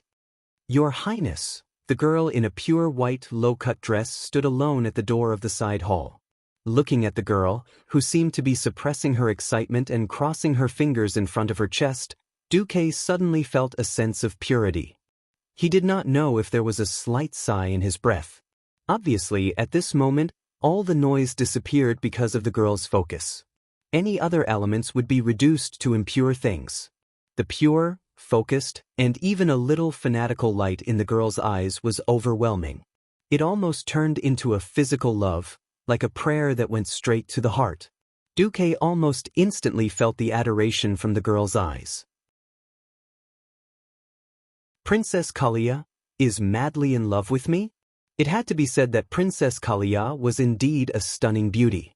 Her exposed skin was crystal clear, and her body was so slender that it was like porcelain that would shatter with a touch. Her whole body exuded a kind of beauty that made people lose their minds. The problem was, Duque had never had any feelings for Princess Kalia. In Duque's eyes, the royal family of Lordaeron was a trap. He had no intention of befriending the royal family of Lordaeron at all. When he met Princess Kalia's eyes, Duque was stunned. Her breathing was heavy, and the girl was obviously very, very nervous.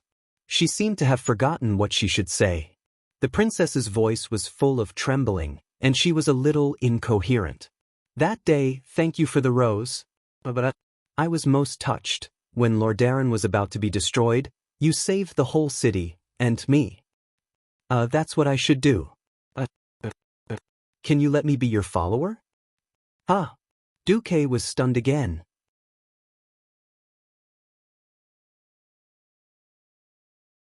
Chapter 443. When Duke said, "This is what I should do," the girl was in a state of confusion. The girl's mouth opened and closed slightly, shouting silently, "Duque, I've been." The girl's heart was like a willow branch swaying in the wind, wavering. The thumping of her heart could be heard clearly, shaking her eardrums and chest. Her chest was so uncomfortable that overflowing feeling was like a volcano was about to erupt in her chest, as if it was going to tear her heart apart and break out in the next moment. The air had become dry, and her mouth was half opened like a machine with a locked angle, unable to open any wider. The slightly warm air invaded her lungs, and when she exhaled, it made her entire trachea and mouth feel like it was on fire. She was embarrassed, but her rationality was frantically urging her to take action. Duke Marcus was the most outstanding young man of this generation in the Alliance of the 10 Nations, the greatest hero. There was no one else like him. He was busy, glorious, and the hope of all mankind. If she gave up this chance to confess, she might not be able to wait for another chance. Countless voices rushed into Kalia's mind. "Say it. Kalia. Muster up your courage. Kalia. Aren't you determined to be like those young girls courageously pursuing their love in novels, and grasp your own happiness? He is the Duke of the Southern Continent, and once the war ends, he will return to the Southern Continent. Father, who always wants to obtain more territory for Lordaeron, will not allow you to marry far away. Although she had the most glorious background in the entire continent, she was very clear that this princess identity that all women were envious of was not valued by Duque. There was no deliberate flattery, no fear of keeping a respectful distance, only a kind of calmness. Neither servile nor overbearing, but a gaze that made people feel extremely comfortable. This was what she wanted. This kind of young hero was what she had been chasing after in her dreams countless times. She shouted in her heart again, "Take action, Kalia!" Her rationality was driving her to take action, and then Kalia mustered up every drop of courage in her body, and what she thought was a shout was actually the volume of her voice. "Can you let me be your follower?" Oh my God! What nonsense did I say? I should have said, "Are you willing to go out with me?" But, how shameful! I can't say something like that. Ooh! Kalia cried. The young girl cried bitterly in her heart. Especially after seeing Duque's stupefied expression, the girl was so ashamed that she wanted to die. What did I say? Gritting his teeth, he squeezed out the last drop of courage in his body. "I want to travel the world with you." Something didn't seem right. Wouldn't that become a standard follower's speech? I just need to say that I like him normally. Ooh. But Duque was keenly aware of Princess Kalia's intentions. As a veteran player who had transmigrated on the eve of version 6.0, Duque did not know that Princess Kalia would become the most popular follower of the priest temple in the later timeline. This did not prevent Duque from having a better impression of Princess Kalia. Duque stared at Princess Kalia. Her golden waterfall-like hair was tied into a unique bun at the back of her head, revealing her slender, ivory-white neck. There was a faint blush on her cheeks, and her serious and anxious expression made people feel as if they were in a dream. At this moment, Princess Kalia showed her most girlish side, the kind of pure beauty that made all men's hearts palpitate with excitement and could not help but want to protect her. In addition, she exuded a noble and extraordinary temperament with every movement she made. This was a fatal temptation to any normal man. Phew! After a short moment of confusion, Duque's brain worked at high speed. In terms of feelings and senses, it would undoubtedly be more than enough to satisfy any man's vanity if he managed to woo the renowned elder sister of Arthis, a genuine and noble princess of noble lineage. Think about it, if this lich King Arthas, who had once been the Prince of Lordaeron in history, had defeated more than 17 heroes, including 3 kings and a blue dragon, and made the whole continent and even the world of Azeroth tremble, he would have no choice but to call Duque brother-in-law. Oh, that kind of sourness, just thinking about it would make one feel high. Unfortunately, reason told Duque that this was courting death. Just as Duque could not touch Arthas now, Duque could not touch Princess Kalia either. If the wheel of history could not be stopped, then the ending of World War II at the Dark Portal was almost a foregone conclusion, then World War III was inevitable. According to the original history, all investments in Lordaeron were destined to be reduced to nothing under the fierce attack of the Calamity Army. If 1 million gold was exchanged for coins and thrown into the sea, it would at least cause a huge splash. However, investing in Lordaeron in any form was destined to fail. It was not the kind that would fail from the end of the street, but directly to the center of the earth. Thinking of this, Duque made a decision. The princess would accept it, but he would not let Lordaeron get a single cent. Duque shamelessly used the moral integrity of a Mediv. At this moment, Duque was possessed by a saint. Unknowingly, he had the purest temperament and the greatest sentiment. Duque's gentle smile, those eyes that seemed to be able to suck in one's heart, and that magnetic voice intoxicated the inexperienced Princess Kalia. There are as many people who wish to become my follower as there are stars in the sky. Kalia, what do you know? Princess Kalia was sensitive to the fact that Duque did not use words that made her uncomfortable like princess or highness, but called her by her name more intimately. It was clearly a very common thing in people's daily lives, but it made Kalia ecstatic. Can I call you Duque? Duque nodded with a smile. I'm actually an intermediate commandment priest. After saying that, Kalia showed Duque her holy light. It was indeed extremely pure holy light, and her cultivation was not low. Duque was dumbfounded. Duque had taken in many subordinates. There were a few future marshals and heroes. There were some who could fight, some who could eavesdrop, some who could lead troops, and some who could take charge. However, there was really no pure healing profession. A priest who specialized in healing was a big healer. A big healer. Do you understand? A group of old men fighting bloody battles at the front and almost dying from serious injuries. To revive them, they often relied on the most crucial mouthful of milk. Oh no, greater healing skill. At this moment, Duque was even more determined to abduct Princess Kalia.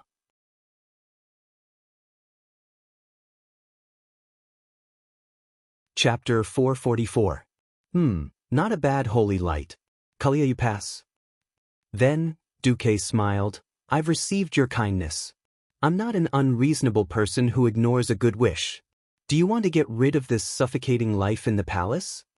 Get rid of this suffocating life? In Kalia's pitch-black mental world, a bolt of azure lightning suddenly flashed, almost illuminating her entire soul. A suffocating life. Even though there were countless people around her who envied her, who knew the pain and suffering she had gone through. Since she was young, she had received the strictest training in palace etiquette. She had to smile without showing her teeth, wave her hands to limit the angle, take every step according to etiquette, straighten her neck, level her eyes, and wear that suffocating corset every day. For the sake of her figure, she could only eat a little, no matter how good the food was. Kalia, you're going to marry a future king. You must have the strictest requirements for yourself. Mother said this every day. She lived like a puppet every day, all kinds of lessons followed one after another. She had to be stared at every moment, every minute, and every second. When had she ever truly had her own space and time? She was infatuated with Duque. Was she really infatuated with a hero?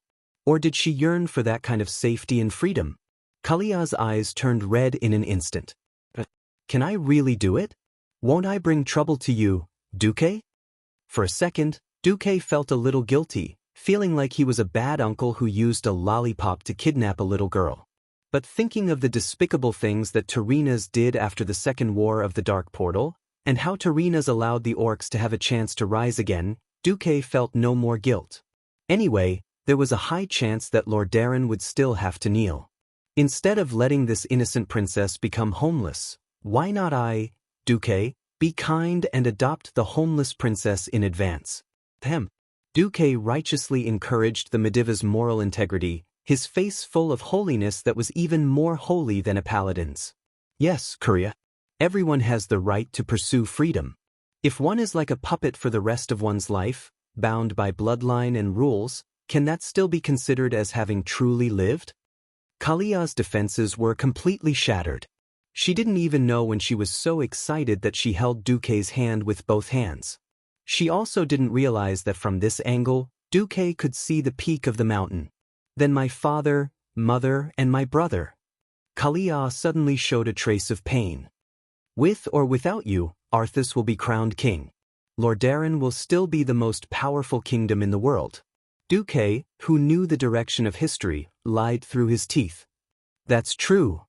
Thinking of the power of the Rotterdam and her brother's outstanding king's potential, Kalia suddenly felt at ease. Then, when will you take me away? I'm willing to take the risk to bring you out of this cage and bring you to a wider world. But not now. The war between the Alliance and the Horde hasn't ended yet. I can't do anything to break the Alliance. At this point, the light in Kalia's eyes dimmed. But Duque's next words ignited the light of hope in her eyes again. Within this year, the war will probably end. At the latest, within a year. Really? Only a puppy would lie to you. Princess Korea left contentedly. Duque also left. As he left the palace, Duque glanced at Elugia. Even when her family and country were facing great changes, this eldest daughter of the Bara family still followed him obediently. Duque quietly sighed. If he remembered correctly, when this war ended, Tarinas would use the excuse that Eden Piraeus had colluded with the Horde and betrayed the alliance. As the leader of the alliance, Tarinas would attack Alterax's territory. As the leader of the alliance, Tarinas was extremely noble when it came to fighting against the Horde. But this greatness was actually based on two reasons. First, the threat of the Horde was indeed big enough. Second, Tarinas wanted to take advantage of the invasion to unify the 7 human kingdoms and rebuild the new Arathar Empire with Lordaeron as the core. Tarinas' original intention was to expand Lordaeron's influence in the alliance. But as the war went on, that was not the case. Silverpine Forest was destroyed, and soon Tirisful Woodland would also be in trouble. Now that Lordaeron had almost fallen, King Tarinas did not have the time to think about these things. When he could take a breather, he would probably have to face the tragic situation in his country and the pressure from the powerful alliance of nobles. Disaster relief required money. Reconstruction required money. The people were starving. The nobles were complaining. Yet, the alliance won against the Horde, an outsider, and gained almost nothing. The Horde were a bunch of damn bachelors. They didn't have money, they only had their lives. After this war ended, most of the countries could only silently lick their wounds like beasts. Even as strong as Lordaeron, they would go from rich to poor in an instant. The other countries did not care about Lordaeron because of practical difficulties. By then, it would be very natural for Lordaeron to want to attack Alterac. Not to mention that the Bara family's fief, Caer Darrow and Darrowshire, bordered Lordaeron's territory. It was so convenient and had a perfect excuse. If not Alterac, who would they eat? Of course, this was from Lordaeron's point of view. To Duque, he was very unhappy. When the alliance fought against the Horde, every family lost money. There was no benefit at all. Why was Lordaeron the only one to gain territory? In his heart, Duque scolded, "It's fine if Lordaeron is a big country. Since we're all the same, don't pretend to be a saint. Isn't it better to be more direct?" Hee hee. Tarinas, if you're too ugly, I don't mind making you cry. Since he had transmigrated and knew the general direction of history, Duque would be too stupid not to make arrangements. No one knew that Duque had made so many arrangements before the end of the war. They only knew that the diligent deputy commander visited the leaders of several countries to coordinate the troops again. Then, on the second day, Lothar arrived. The brave Lothar arrived on a griffin. Duque, without saying anything else, Lothar came up and gave Duque a bear hug. "It's been hard on you." Lothar did not say it out loud, but his eyes were already wet. Then, Lang came up too, and the two of them hugged each other tightly.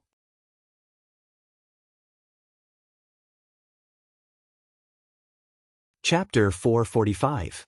It hadn't been an easy day. The situation of the battle had been reported to Lothar. Lothar, who knew the army well, was also clear about how advantageous the current situation was for the alliance. If Orgrim really led the elites to attack Rotterdam City, it would undoubtedly be a fatal blow to the morale of the alliance. To be honest, hundreds of thousands of people had died in the war, and the actual number of deaths was definitely more than 1 million. In particular, the lands of the various countries had fallen one after another. If Rotterdam, the symbol of the spirit of the alliance, were to fall, the morale of the alliance would definitely collapse, and the kings of the various countries would only care about themselves. However, Duque managed to defend Rotterdam City. Not only did he manage to defend it, but he also created an opportunity to annihilate the orcs. Even Lothar, a veteran commander who had been immersed in the military for the first half of his life, felt that he was inferior to Linley. At the beginning of the establishment of the alliance, Lang and Anduin had the mentality that they would die on the battlefield even if they had to cling to the ideals of restoring their nation. Now, they really saw hope for the revival of Stormwind. The tribe was already weak, and they were just short of a blow to make the tribe go from being on the offensive to being on the defensive. "Well done," Lang said softly, but he had subconsciously tightened his grip. Lang's grip was not as strong as Anduin's, but it was not much weaker. Duque felt a little pain. Anduin, the bastard, glanced at Aurelia, who was waiting quietly not far away, and then solemnly said to Duque, "Duque, it's time for you to train up." "CK." Duque cursed. Almost at the same time, Anduin was almost hit by an arrow. An arrow made of wind brushed past Lothar's head. If it weren't for the fact that the commander had reacted quickly and lowered his head, he would probably have turned from a handsome man with long hair to a bald man. Illyria's noble and elegant demeanor, that smile that would make anyone feel as if they were bathing in the spring breeze.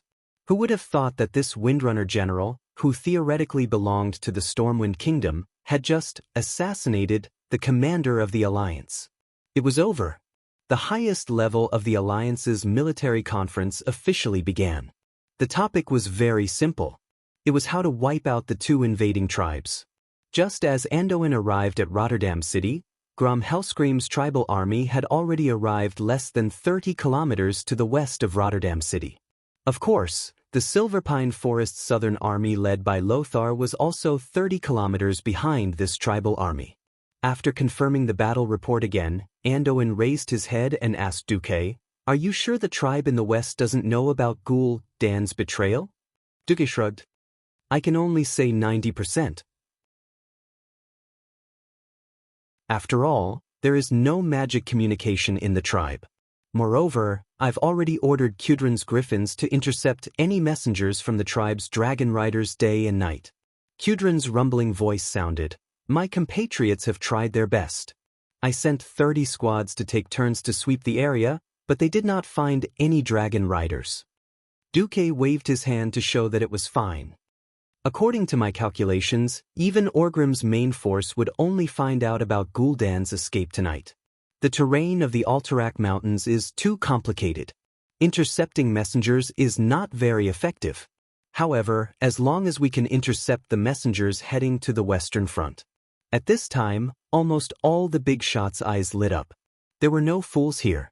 Everyone could imagine how the morale of the main force of Orgrim near the Alterac Mountains would be affected when they found out about Gul'dan's betrayal.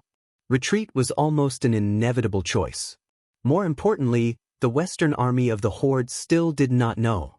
Grom's people were still foolishly following the previous orders and heading to Rotterdam City to prepare for the two armies to join forces and attack the city.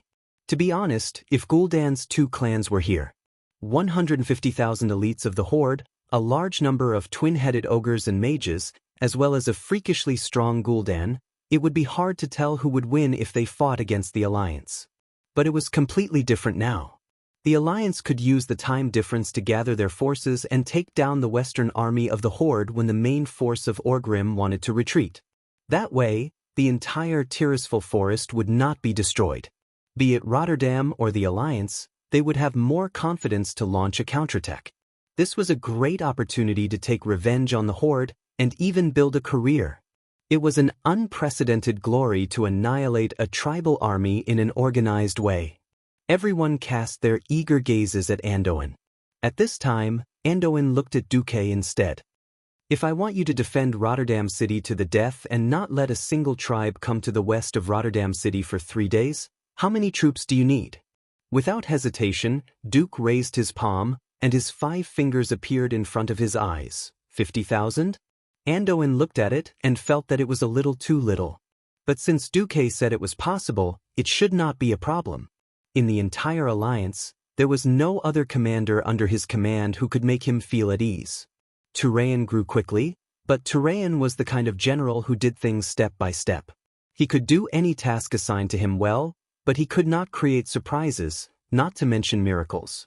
In the next second, Duque made everyone look at his miraculous halo. "No, I mean leave me a squadron of Griffin Knights.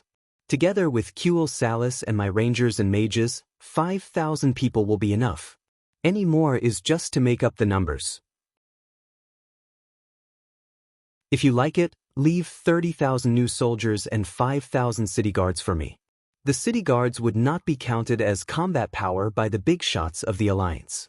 Everyone knew that infantrymen who had not gone through strict military training would be like sending food to the elites of the upper tribes.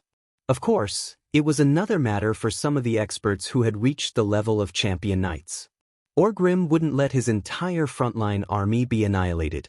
Even if they really wanted to break out of the encirclement, 150,000 elite beastmen breaking out of the encirclement was a completely different concept in terms of deterrence compared to 50,000 beastmen. It was conceivable that even if Orgrim retreated, he would find a way to go through the north of Rotterdam City and meet up with Grom's Western Legion before leaving in a dignified manner.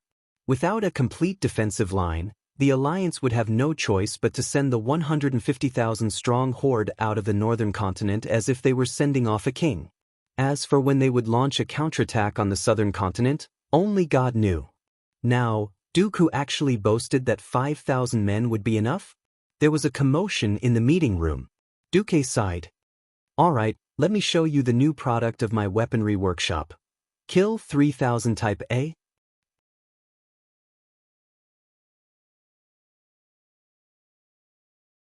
Chapter 446. Kill 3000 Type A? What the hell was that? Many of the leaders of the Alliance were confused, such as King Salas of Stormguard and General Haas of Alterac.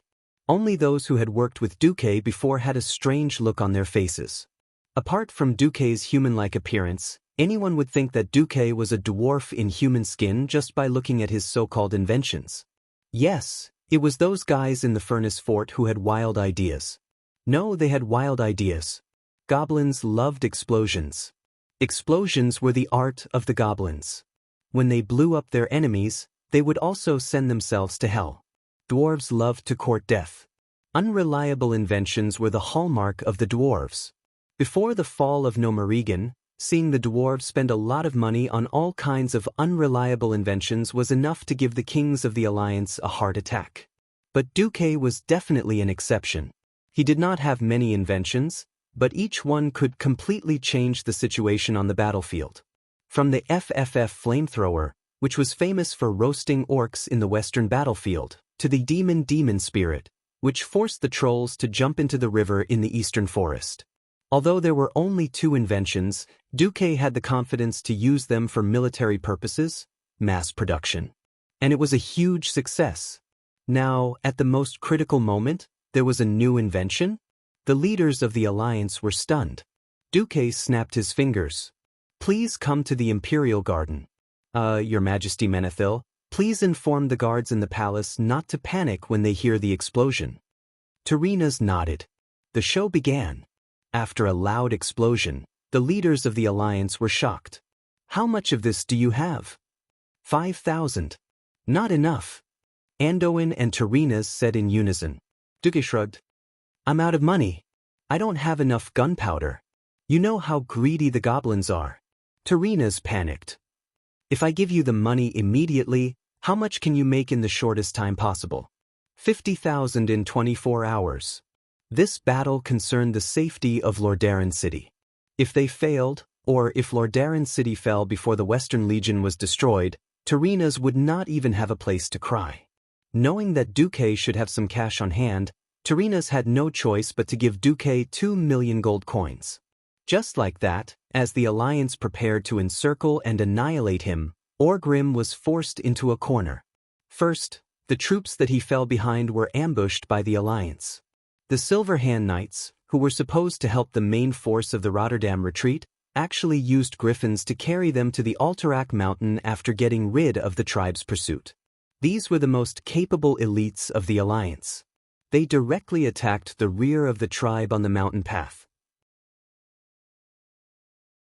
The number of Knights of the Silver Hand was barely over 100, but each of the paladins could fight against 10 or even 100. The tribe, which originally had the advantage of individual soldiers in the mountains, was directly defeated by the Silver Hand. Orgrim waited in the valley at the foot of the mountain for 3 days, and only managed to gather a little more than 10,000 people. Perhaps less than 2,000 people had been killed, but most of them had been defeated. The orcs who had lost their leader ran all over the mountain. And for some reason, the Silver Hand purposely let go of the ogres who were the biggest threat to the city wall, and instead targeted the commander of the tribe to kill. Orgrim had a bad feeling about this. On the same day that Lothar arrived at Lordaeron City, Orgrim finally received a piece of news that he did not want to hear. "Great Chief." Orgrim glanced around and saw one of his soldiers pointing to the sky. Could it be that more griffins were coming? He thought in disgust. If the Alliance did not have these annoying guys, the Horde would have dominated the entire sky with the help of the Red Dragon army. Unfortunately, before Zuluhid brought back a new batch of red dragons from the grim battle fortress in the wetlands. The horde had no choice but to watch the griffins shit on their heads every day and monitor their movements. But Orgrim was still worried. These dwarf griffin knights were very strong, their mounts were fast, and their storm hammer was as deadly as the orcs' warhammers. Although they were small, they could not be ignored. So if more griffins were to attack, he had to make sure that the trolls were ready to fight. The black shadow grew bigger and bigger. Its body was very long, and it was obvious that it was not a griffin. As it approached, the great chief heard the cheers of his soldiers. A young red dragon over 1,000 years old. That was good news. This huge creature could easily intimidate over 100 griffins. When a dragon was over 1,000 years old, its attack, defense, and speed would be greatly improved compared to a young dragon who was less than 1,000 years old. When a young dragon stepped into the realm of giant dragons, he could use magic. And it was the kind of powerful draconic magic that could be used at high speed without the need for incantations. Giant dragons were definitely the most terrifying existence on the battlefield. The dragon landed on the riverbank next to the small river that ran across the valley. As soon as it touched the ground, a burly orc jumped down from the saddle on the dragon's back. Orgrim swung his hammer over his back and strode forward to meet the enemy. "Where is the great chief?" the dragon knight shouted. "This is an emergency." "I'm right here." As Orgrim replied, all the horde warriors parted like a tide, automatically making a path for him. "What's the matter?" "Then that bastard is finally willing to come over?" The dragon knight turned around to face Doomhammer. Orgrim immediately recognized him. He was a trusted aide of Zuluhid and a very capable warrior. It was said that he was one of the first people who dared to tame a giant dragon. Thorgrim. Yes, that was his name. "Great chief, please come over." Thorgrim waved his hand. Orgrim proudly walked into the circle formed by the dragon's tail. The others understood that this was definitely a highly confidential matter. Even the chief's personal guards took a few steps back to let them talk alone. "Speak." Before Thorgrim spoke, his broad face had a strange and complicated expression. Orgrim could see that there was anger, confusion, and even shame and fear. Thorgrim did not dare to look the great chief in the eye. "Go then escaped. After you left the borders of Kuel Salis with your main force, he and Gujar took the Twilight Hammer and the rest of the Storm Predator clan with them. After they reached the hinterlands, they sailed into the Endless Sea and headed south."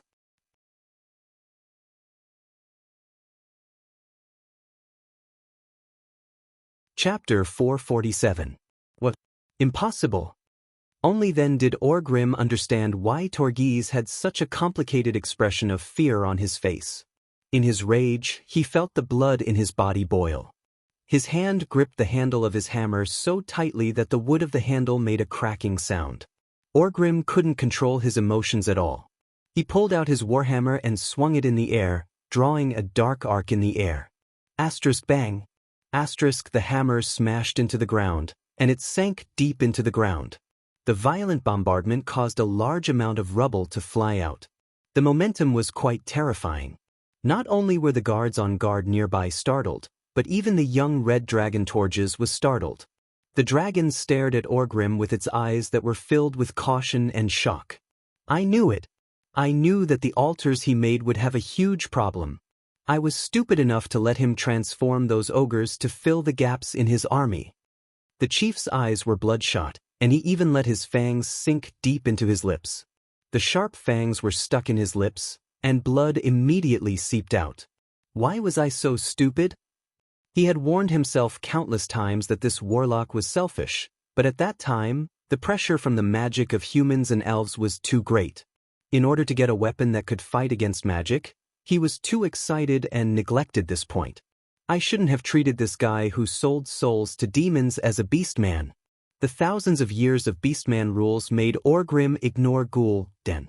Before the establishment of a tribe, the beastman clans always used the bravest method to resolve all conflicts. If there were any objections, they could meet at Makagora. Once the winner was decided, the loser would unconditionally obey the orders of the winner. Ghoul-Dan was too cunning, so cunning that he was not a beastman at all. He did not resist Orgrim's annihilation of the Shadow Council, and he humbly submitted to the chief. Then, he was even more human than the despicable humans, and when the tribe needed him the most, he cheated the entire tribe. Great Chief, Zulu had suggested that we should send out a hunting team to punish these traitors. Gul'dan's sorcery cannot protect all the ships, but we can give him enough pain. Great Chief, please give the order. While Togi's was waiting for the great tribal chief's order, another orc ran over. Sabek, the young second-in-command of the Blackrock clan. He was promoted after the two sons of the previous chief, Blackhand, decided to split off and form a new clan. Because of Orgrim's rage, the young dragon beside them was slapping the ground with its tail. Sabek had no choice but to stop 5 or 6 meters away from it. Great Chieftain, Hellscream's army is already not far from the west of Lordaeron. Should we attack now or wait for Gul'dan? When Gul'dan and the others come, we'll have more people. Orgrim smiled bitterly. However, his thoughts were still moving very quickly. More people? No one else will come here. Sabek's face was full of shock. Gul'dan betrayed us. Orgrim looked at his assistant and told him what had happened with great difficulty. Then what should we do? Sabek immediately suggested angrily. Betrayal must be punished severely. We should immediately go back and wipe out Gul'dan and his clan. Are you out of your mind? Grom's Warsong clan is attacking the west gate of Lordaeron as agreed. Are you going to abandon our brothers and take revenge on your own? Orgrim roared. Both Sabek and Togi's were speechless. Togi's, set off immediately. Inform Grom to stop attacking the human city. Tell him and his people to attack the human camp in the north. We'll attack from both sides. We'll meet up after destroying the human camp. Then we'll go back and take revenge on Gul'dan. At this moment, Togi's young dragon suddenly spoke in the common language. I refuse to die for such a stupid order. The dwarves have at least 500 griffins and a griffin king waiting for me. Even I can't break through this encirclement. Orgrim's gaze suddenly sharpened. You mean the alliance was prepared? It seems so. They purposely let me in, but they made it seem like they forbade me from flying west. When the dragon said this, Orgrim was shocked. He suddenly thought of a possibility. Could it be that the humans already knew that Gul'dan would betray them? Or perhaps the humans had colluded with Gul'dan and plotted against the entire horde. This wasn't something inconceivable. Since Alterax's king almost joined the horde, why couldn't that despicable bastard Gul'dan work with the humans? Right? That must be it. Orgrim could almost imagine that the damned Duke Marcus was gathering all his forces to prioritize the extermination of the exhausted Western Legion. I can't let this happen. Orgrim leapt onto a boulder and raised his warhammer in a battle stance. He roared at the warriors and the chieftains of the smaller clans who were looking at him. Gul'dan betrayed the beastmen. He betrayed the entire horde. The Duskhammers and the Stormskimmers have taken our ships and are heading south. As soon as he finished speaking, the beastmen around him erupted into a frenzy. They raised their weapons high and cursed Gul'dan in the most vicious manner possible. Everyone stared angrily towards the south, as if Gul'dan and his lackeys were just a little behind the horizon. Now, the glory of our people has reached a moment of life and death. But at the same time, our brothers from the Warsong clan are surrounded by 300,000 human soldiers. So, we must first take down the human camp in the north, then seek revenge on Gul'dan.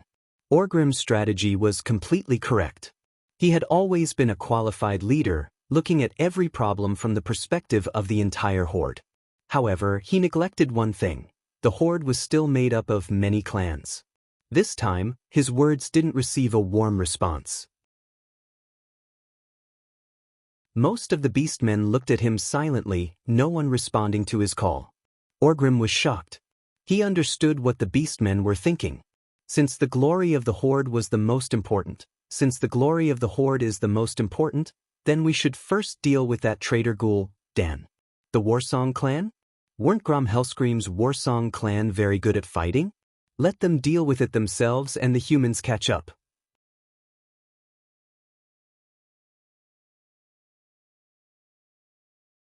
Chapter 448. Orgrim's hands were trembling from the shock and the rage he was suppressing in his heart. Victory was only one step away from him. He had thought that he would only need a few more days to take over the most important city of the Alliance and crush the will of the Alliance, turning them into stray dogs that would scatter the moment they met the Horde.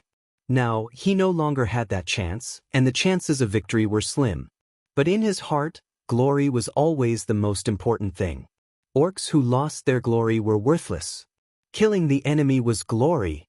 Saving their brethren was glory. Killing the traitors was glory too. None of these could be left out.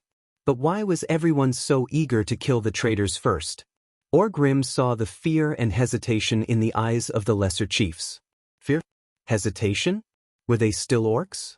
Just as Orgrim was about to explode, he suddenly saw a huge flag the size of the city gate rise from the east gate of Lordaeron. It was that damned Duke Marcus Blue Storm flag again.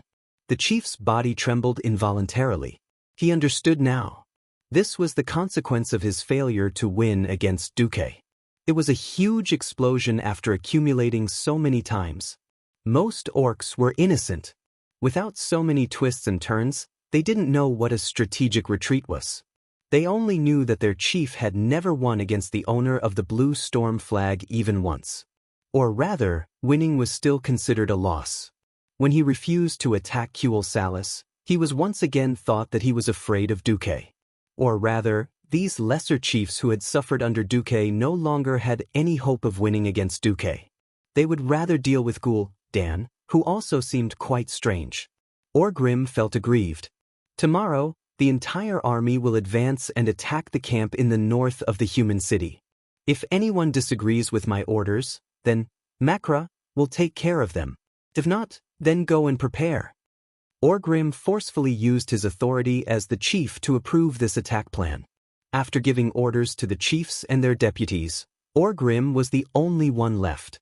The next day, Grom saw smoke rising from the other side of Lordaeron even though he did not receive any specific orders from Orgrim. One far away, two near. 3 smoke signals. This is the signal to attack. Smoke was a simple form of communication and could only be used to send simple signals. Seeing that the humans did not stop them from attacking the city, Grom subconsciously thought that Orgrim was pressuring the humans. From the very beginning, Grom had been attacking with his entire army. In less than half an hour, there was good news. We're about to take the gate, an orc roared.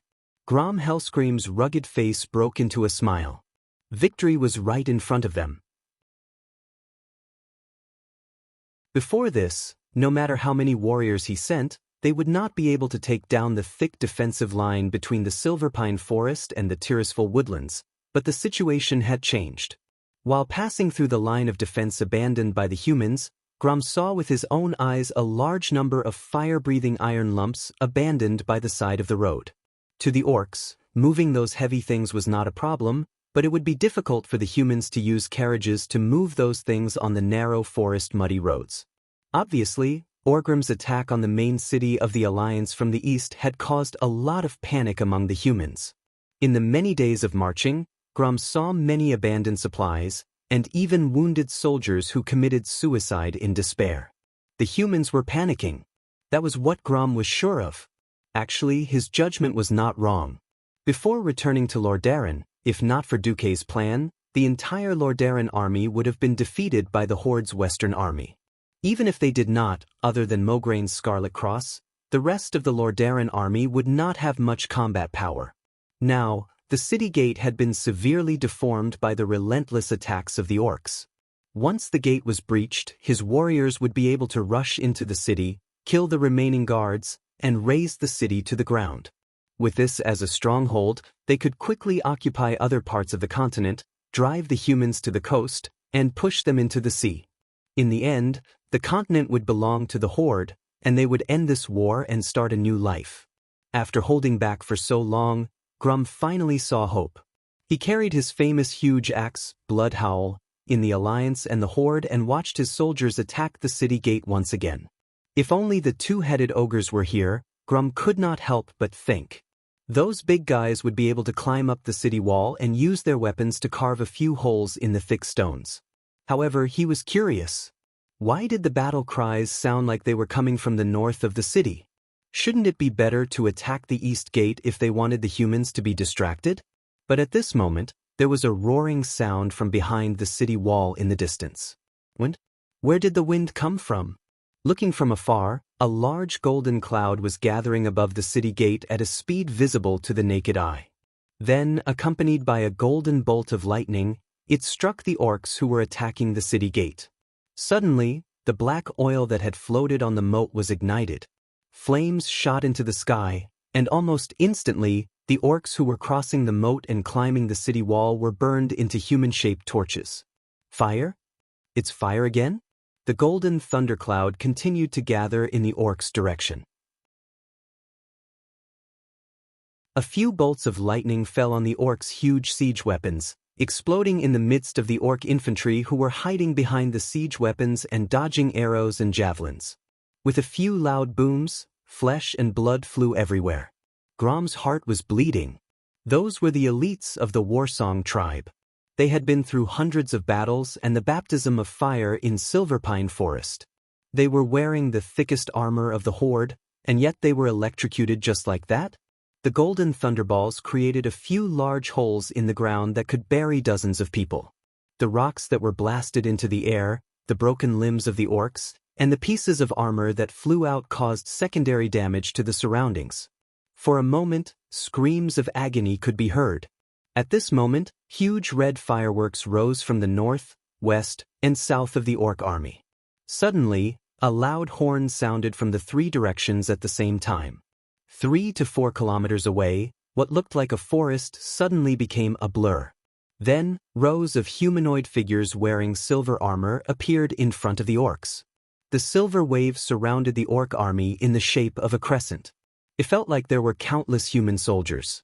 Their numbers had long surpassed the orcs' mathematical abilities. Ordinary orcs only knew that there were a lot of humans.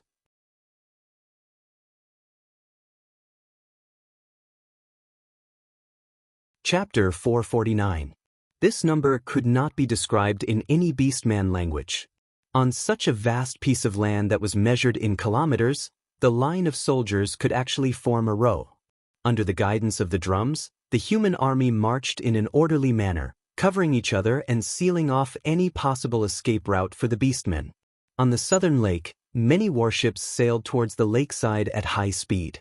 Their hulls were parallel to the shore, and they opened up the wooden planks that blocked the cannons, preparing to fire.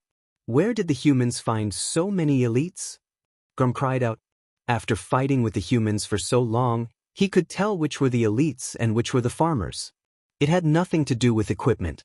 Those who stood in a crooked straight line were the farmers who were delivering food to the beastmen. Those who were neatly dressed and lined up in a clear formation were mostly the elites. Of course, this also depended on how shiny their armor was. For example, if the Lordaeron army had shiny armor, Grom would not have a headache. That was because it was likely that they were just guards of honor. Those whose armor was much duller and had many spots on their shields were the veterans that the beastmen did not want to meet. At this moment, they were all elites who had been through hundreds of battles. In the north, those who wore blood-red armor with white edges were their old rivals. They had fought against the Lordaeron Scarlet Cross many times. In the northwest, those with a blue griffin flag with golden edges were the Stormwind Griffin Legion that Orgrim had mentioned many times. In the west, those who carried huge brown tower shields and a few long spears were the Dalajan Infantry. The Dalajan Infantry had never been the focus. The focus was on the mages hidden behind them. If they could not break through the infantry's defenses within 3 minutes, they would immediately be taught a lesson by the magic shot from the rear.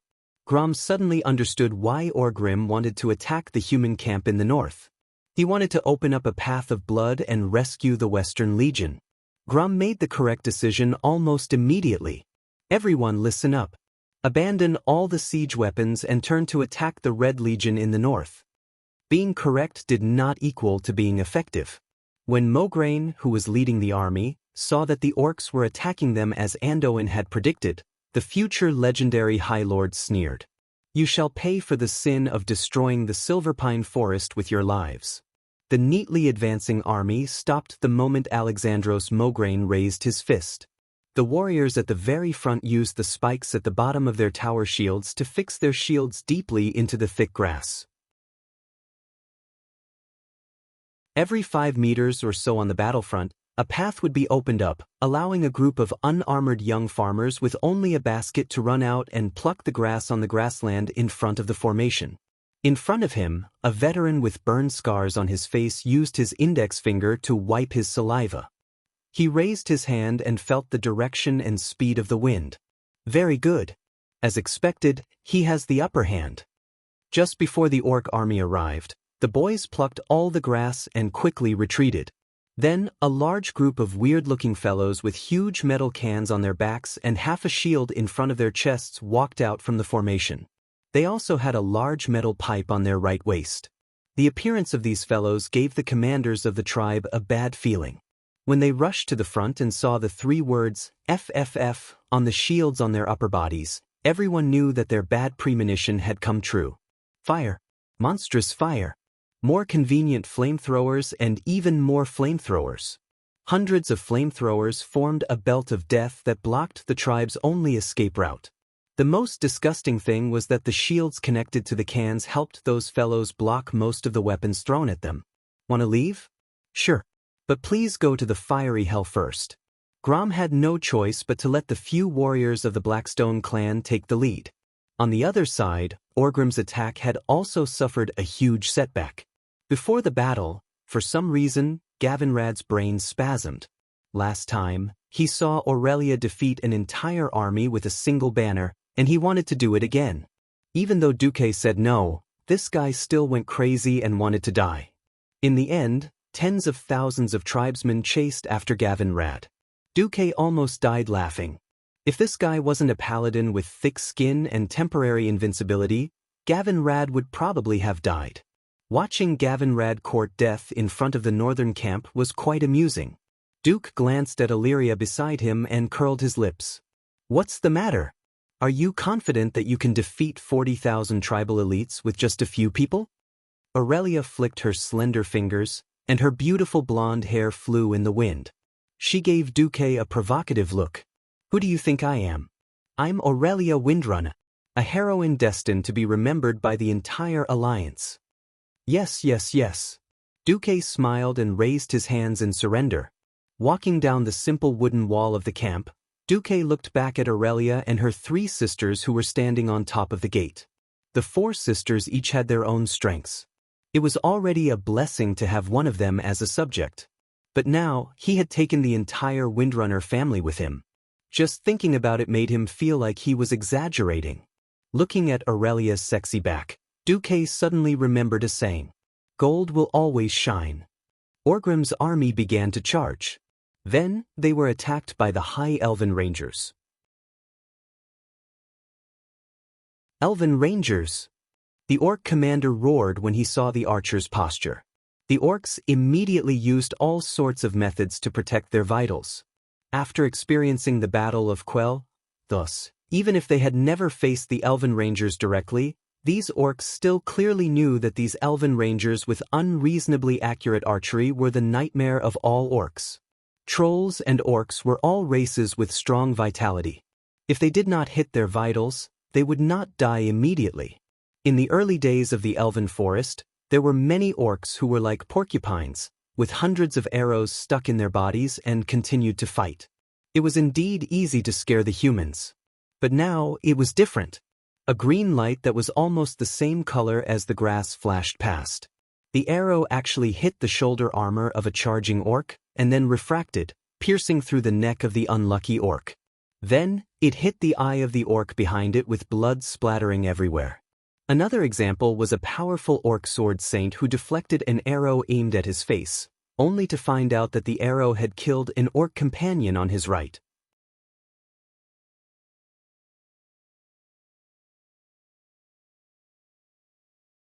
Chapter 450. There was no locust-like momentum. There was no storm of arrows. It was these silent arrows that caused a large number of beastmen to die without a sound. Instead, it created a terrifying atmosphere. Defense seemed to have lost its meaning. It seemed like it was a matter of one arrow. The charging beastmen were enraged. They roared and shouted all kinds of slogans in beastman language as they charged madly at the wooden wall of the camp. As long as they broke through the thin wooden wall and dragged the enemy into close combat, the elves with thin arms and legs would not be a match for the beastmen. This was the proven experience of Quel Salis in the two wars. It should have been like this. Suddenly, the beastmen at the front seemed to have stepped on something. Suddenly, there was a flash of lightning under their feet. Ah! The twisted electric current that lingered around the beastmen was clearly visible.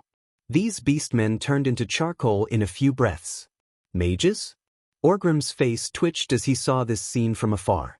This reminded him of Dan. If Dan did not betray them, why would the tribe be like the trolls against the elves, using human wave tactics to exhaust the enemy's magic power? Standing on the tallest 5-story command tower in the middle of the camp, Marion, a member of the Silver Moon Council, teased the beastmen. I bet that group of simple-minded green-skinned creatures will think that we mages are attacking. Duque kept an appropriate distance from this female elf with a murder weapon hidden in front of her chest. He smiled lightly. Don't worry, there will be a chance for you to make a move. That's good. It is our wish to serve Sir Marcus. With just a glass of champagne, Duque almost thought that Marion was chatting with him at a cocktail party. That kind of casual attitude, that robe that revealed just right, was enough to make any animal with excess hormones salivate. Fortunately, I recently settled Aurelia. Duque withdrew his gaze from Marion. Then, he saw a group of confused beastmen. Electrocuted to death. Roasted to death. Blown to death. Frozen to death. Shot to death by arcane missiles. He was stabbed to death by a sharp thorn that suddenly shot out. There was a mess of everything. The power wasn't great, but it was enough to be fatal. Orgrim, who was commanding from the back, felt his scalp go numb. If the humans used simple weapons such as flames, he could use the Blackrock tribe members to charge through. For example, he could summon a frost troll to deal with frost. But unless it was a warlock with a demon hound, no orc would have such high magic resistance to the endless attacks. Fortunately, there were still some intelligent orc commanders who saw through it. Watch your step. Even though those things were disguised, they still revealed their true appearance. They were disc-shaped objects covered in grass and mud. The moment an orc stepped on it, it would be triggered. It didn't matter what kind of equipment you had or what clan you were from. Once you stepped on it, you would either die or be crippled. Alright, here comes the problem. I have to pay attention to my feet. When I charge, I won't be able to charge fast, and I won't have the energy to defend against the arrows coming from the walls. He had to pay attention to the arrows, and he forgot about his feet. The orc's violent charge, which seemed to be able to drown everything in the world, suddenly slowed down. It reminds me of the first time I shot a hare with my bow when I was young. Servanas laughed as he shot the arrow. Because the difficulty of aiming had decreased, she could use the triple arrow without any restrictions. Anyway, the entire wooden wall was filled with quivers full of arrows. After all, the people of Lordaeron had the most armaments in the entire continent. Second sister, do you want to compete? Let's compete. The serious battlefield was turned into a hunting game by a few windrunners. After sacrificing more than 4,000 elites, the orcs finally got close to the walls of the camp. They brandished their heavy hammers violently, easily smashing the antlers and the walls of the village into pieces. The elven rangers jumped off the wooden wall, which was not very high. Unexpectedly, the rangers did not go far. They stood in the empty space behind the wooden wall and continued to shoot arrows at a distance that was not considered suitable. Kill these long ears. The orc commanders shouted. Something unexpected happened again. The elven rangers retreated as they fought. In order to avoid traps, the orcs would often choose to step on the spots that the elves had stepped on. What the hell? Why were the elves fine when they stepped on the spots, but the orcs got shot when they stepped on them? Electrocution. Explosion. Violent death. The orcs suddenly realized that between the first and second walls, the traps on the ground were more concentrated. The density was so high that it was almost impossible to step on them. Yet the elves could come and go as if they were flying. Not to mention the elven rangers who were fighting below. Even Marion in the command tower was stunned. What a clever little thing. I can see that you have your mages and magic apprentices seal magic into scrolls and store it in the trap, but I don't see why our people are fine when they walk up to it, but the orcs fall for it, Marion said in admiration. Take Your Life 3000 type was simply a trigger mine that stored magic. It was the work of Duke's followers who had to work through the night to make it. Duke smiled mysteriously. Do you want to know this secret? Of course. Promise me to help me fight the war in Stormwind and I'll tell you. Members of the Silver Moon Council must be approved by the council to participate in the war. Marion's beautiful eyes flickered as she gave Duke a knowing look. Then may I ask if we can invite Miss Marion to visit when we open the first floor of the library in Karazhan? That's more like it. Okay, the answer is wait. Without the weight of 4 high elves, those little things won't be triggered at all. Marion couldn't help but laugh. That simple? That's simple. The orcs were more muscular than any other race in the Alliance. They were tall and strong, so naturally, their weight increased. If a human weighed 150 kilograms, that would be a very tall and strong man. But this weight in the orcs was only equivalent to an ordinary warrior of a third-rate clan. For example, the strong warriors of the Blackrock clan were generally more than 3 meters tall and weighed more than 200 kilograms. If they were the personal guards of the chief, their height and weight would be even more exaggerated. The ogres were even more ridiculous. This was what Duque was using. When he designed it, he added a very thick piece of iron to the button of the mine. Without about 200 kilograms of weight, it was impossible to crush the iron to trigger the mine. This was why Take Your Life 3000 type had almost no effect on the elven rangers, but to the orcs, they would be trampled to death.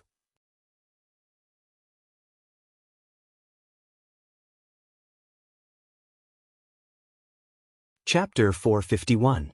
Actually, before he made up his mind to attack the Alliance's camp in the north of Lordaeron, Orgrim had considered a choice. That was to ignore the camp and go around it from the north. Then the chief gave up. Firstly, the Alliance's camp was too big. It was at least 10 kilometers wide. Secondly, further north, for some reason, was a swamp that stretched for at least 20 kilometers. Of course, Orgrim didn't know that his scouts had encountered a swamp spell created by an elven mage. Also, the swamp behind them was just an illusion. After losing the support of Gul'dan's magic, the Horde became blind in this aspect. Orgrim could only choose to either break through the Alliance's camp or go around 60 to 70 kilometers to get to Grom's Warsong tribe. Obviously, taking such a long detour was a very dangerous choice when there were strong enemies around. This was a round trip. It wasn't strange for thousands of troops and horses to charge out of the Alliance's camp midway. Orgrim chose to attack the camp. The Horde attacked the Alliance in a calculated cone-shaped formation. In the middle were the ogres and the elites of the Blackrock tribe. On the flanks were the trolls. After a lot of sacrifices, the Horde's attack smashed the Alliance's line of defense like a sledgehammer. The elven rangers of the Alliance fought back with all their might. However, even with the help of a large number of Kill 3000 mines, they could not stop the advance of the Horde army. The dazzling light from the explosions lit up the eyes of more orcs. The unfortunate vanguards seemed to be surrounded by all sorts of colorful flashes that disrupted their optic nerves. They were then dismembered by all sorts of magic. Of course, they died. Many orcs who were still breathing let out pitiful cries on the battlefield. However, the orcs could also hear the sound of wooden walls being smashed by giant hammers. Under the violent attacks of the orcs, the wooden walls that were as tall as 2 people were reduced to countless pieces of wood that flew in all directions. Loktar! An earth-shattering roar resounded throughout the battlefield. When the first wall of the camp collapsed, a loud roar came from the tribe. Victory was in sight. According to the orcs' understanding of humans, there would not be many walls in a camp. Usually, with only 3 walls, they would definitely be able to reach the core area. The orcs sacrificed 5,000 of their elites to reach the second wall. After another violent demolition, the second wooden wall also collapsed. This time, the orcs waited for the magic attack that they both wanted to see, but also did not want to see. On the wooden tower 100 meters away, the long robes of the high elven mages could be clearly seen. When the magic array floating in the air shone with a radiant light, it shot out beams of light and heat, forming a chaotic flow of flames that swept through the entire Beastman army. At the same time, over 1,000 sharp arrows stirred up a storm and rained down on the orcs. It was as if a gate of hell had formed on the side of the second city wall. Any beastman that dared to step into that domain would be sucked into the kingdom of death. Crimson red, orange, brilliant yellow, emerald green. Rays of exploding magic light stimulated the orcs' eyes. Coupled with the deafening sound, it was enough to drive any new soldier crazy on the battlefield. Mobilizing over 100 sky mages to bombard a single area was undoubtedly a waste. It had to be said that this tactic of concentrating firepower on one area had never failed since ancient times, and this time was no exception. The magic turbulence vortex that was continuously produced caused heavy casualties on the Horde's side. At the same time, it also created a terrifying and embarrassing atmosphere. It was like pouring a bucket of ice water on the enemy's head when they were celebrating their victory, extinguishing their flames of arrogance. Orgrim grabbed Sobek's breastplate. Behind us is the main camp of the Alliance. Disperse the troops. Spread out your attacks, don't attack the enemy's strongest point. For a moment, the tribe's soldiers seemed to want to retreat, but suddenly, under the command of the middle-level commander behind them, they gave up and moved horizontally to both sides. However, this was exactly what the Elven Ranger wanted. It turned out that when the orcs charged at them fiercely, the Rangers might not be able to replenish their arrows and catch their breath. Fighting in a minefield sounded as exciting and high-spirited as dancing on the tip of a knife. In fact, it was only when they started fighting that they realized that it was not as easy as they had imagined. That's right, the elves would not explode when they stepped on it. The problem was, if an Elven Ranger did not notice the approach of an orc, and the orc stepped on, "Kill me 3,000, and exploded not far from the Ranger, the magic did not have eyes, and it would still affect the Ranger. The trolls also knew how to throw spears. Shooting arrows required concentration. Looking at the whole situation required concentration. This was not an easy thing to do. Even among the elites of the Windrunner family, more than a dozen people died because of a mistake. Of course, this was much better than fighting with the trolls in the forest without any cover. The Horde who avoided the magic bombardment and took a detour did not know that they had actually drawn the lower part of the map. The High Elven mages stopped casting spells and retreated to rest, leaving the battlefield to the Rangers. Since there was no need to dodge, the Elven Rangers on the third wooden wall rained arrows down on the Horde who had spread out. According to Queen Sylvanas, it was as easy as hunting. However, the Horde had a simpler and more violent way to avoid the arrows. This group of barbaric fellows actually used more than a dozen orcs to lift the entire wooden wall with brute force, using the huge wooden wall as a shield and pushing deeper into the camp. When one orc was killed, another orc would immediately take the wooden wall. The elves were dumbfounded by this violent way of breaking through. Apart from the few rangers who had stepped into the realm of heroes, the other rangers could not do anything against such a huge shield. Duque had no choice but to let Marion do it. As a top-level mage who could be considered a weapon of mass destruction in any country, the Radiant Moon Marion easily created one explosive fireball after another without even aiming. Since her surname was Firewing, she was naturally a disciple of the Five Fireball Church. The frenzied flames painted oil paintings of blood and fire on the battlefield. Usually, the explosion of a large fireball meant that hundreds of orcs would lose their cover and die in the Rangers' hunt. After the orcs paid the price of 1,000 deaths, the third wooden wall finally collapsed. Orgrim would not let go of this opportunity and gave a simple but powerful order to the entire army. Attack! Logically speaking, the main camp of the humans should be behind the three wooden walls.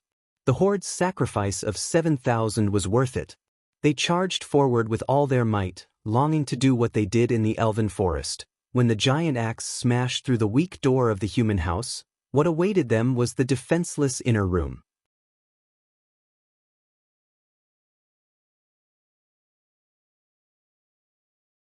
Chapter 452. The humans in the middle of a chaotic battle were not worth mentioning. The elated cheers from the beastmen instantly died down. Another wooden wall, another group of rangers, another group of mages, and another ground full of mines. This situation almost drove the beastmen crazy. But did they have a choice? A few kilometers away, the sounds of hundreds of thousands of people fighting could be heard clearly. Every second that passed, a large number of beastmen would die in battle. The various chiefs wanted to let Grom's Warsong tribe escape on their own. But the beastmen's violent nature meant that once they stepped onto the battlefield, they would not have any other thoughts. The centurion cursed and ordered the beastmen behind him to charge forward even more fiercely. Breakthrough! We've broken through the human wall. The cries of the beastmen from the front lines were filled with joy. However, Orgrim, who had already reached the first wall, did not seem to feel the joy of the frontline warriors. Too thin. When the great tribal chief said this, he sounded like a greenhorn orc recruit who was dissatisfied with not being able to satisfy his desire to kill. Sebek understood what his boss meant. The defensive formation built by Duque should not be broken through so easily. After all, Duke Marcus was a super master of defense in Stormwind City, South Shore, and other places that made hundreds of thousands of tribes suffer in a row. There will be another wall soon. Almost as soon as he finished speaking, the messenger at the front lines came to report that there really was another wooden defense line. With agility that did not match his size, Orgrim climbed up a human archer tower that had yet to be destroyed and looked towards the human camp. He thought that he would see the inside of the human camp. The great chief was disappointed. The Alliance had obviously used some kind of magic. Above the new wooden wall, there was a thick fog that looked like a thick soup made by a wizard. It was impossible to see through. Magic. Magic again.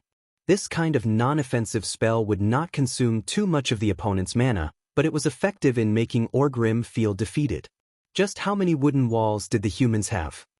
Now that this one has fallen, there might be another one. Orgrim's bad premonition came true in less than 15 minutes. At this moment, Orgrim finally understood Duque's sinister intentions. Despicable Duke Marcus, he doesn't have many soldiers. Orgrim had finally guessed correctly. All of Duque's troops added up were only a little more than 8,000 people. Less than 5,000 of them were actually involved in the battle. Not only did he not invest a lot of troops, but he also did not invest a lot of landmines. Orgrim thought that Duque was so rich that he would really kill you 3,000 all over the camp. This was actually an illusion. At this moment, behind the wooden wall where Duque was, close to 1,000 recruits were busily laying mines. They put the mines on the ground as carefully as possible and covered them with grass and dirt. And they were all following Duque's orders, laying mines according to the direction of the tribe's breakthrough. They wouldn't even place a minefield that was more than 100 meters long. Beside Duque, Aurelia, Lilith, and Hadgeron were wiping their sweat and resting. "Are you tired?" Duqueist. Aurelia replied with a confident smile. "It's more intense than a warm-up." Duque glanced at the rangers under them.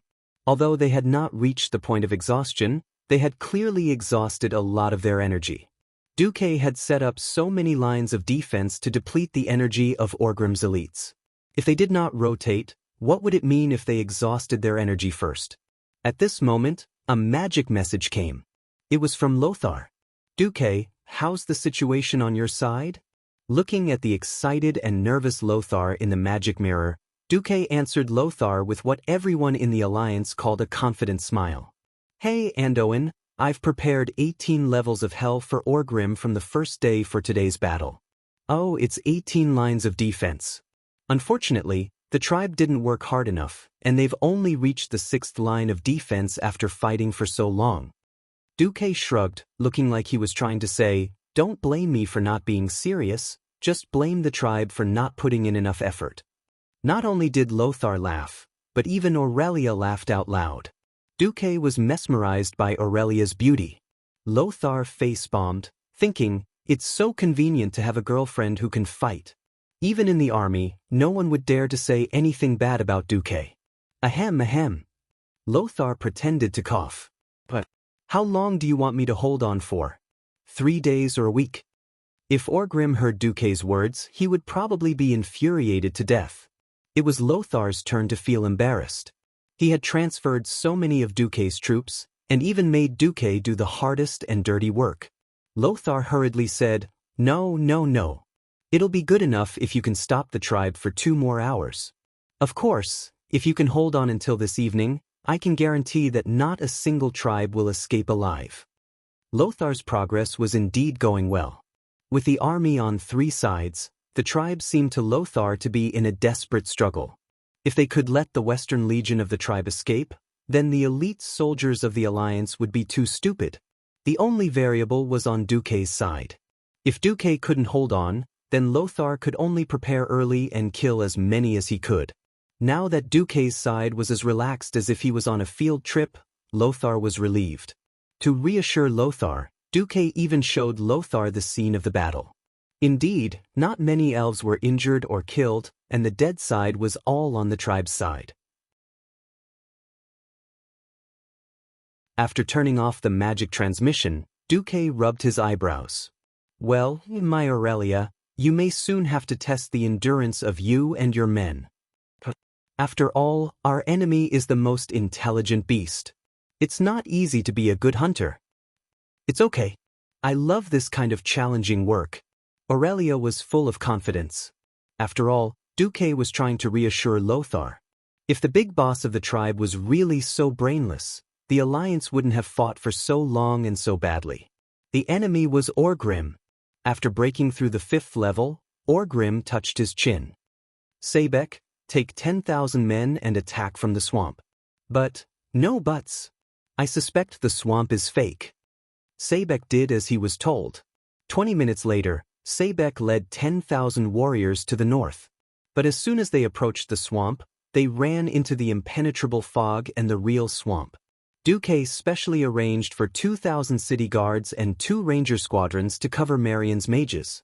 They directly used thick fog and swamp according to the direction of the tribe's attack. Unable to resist the magic of the Alliance, the chief was very depressed. Then he immediately split the attacking tribe into 3 groups and attacked at the same time. In the end, they encountered a swarm of monsters and spirits.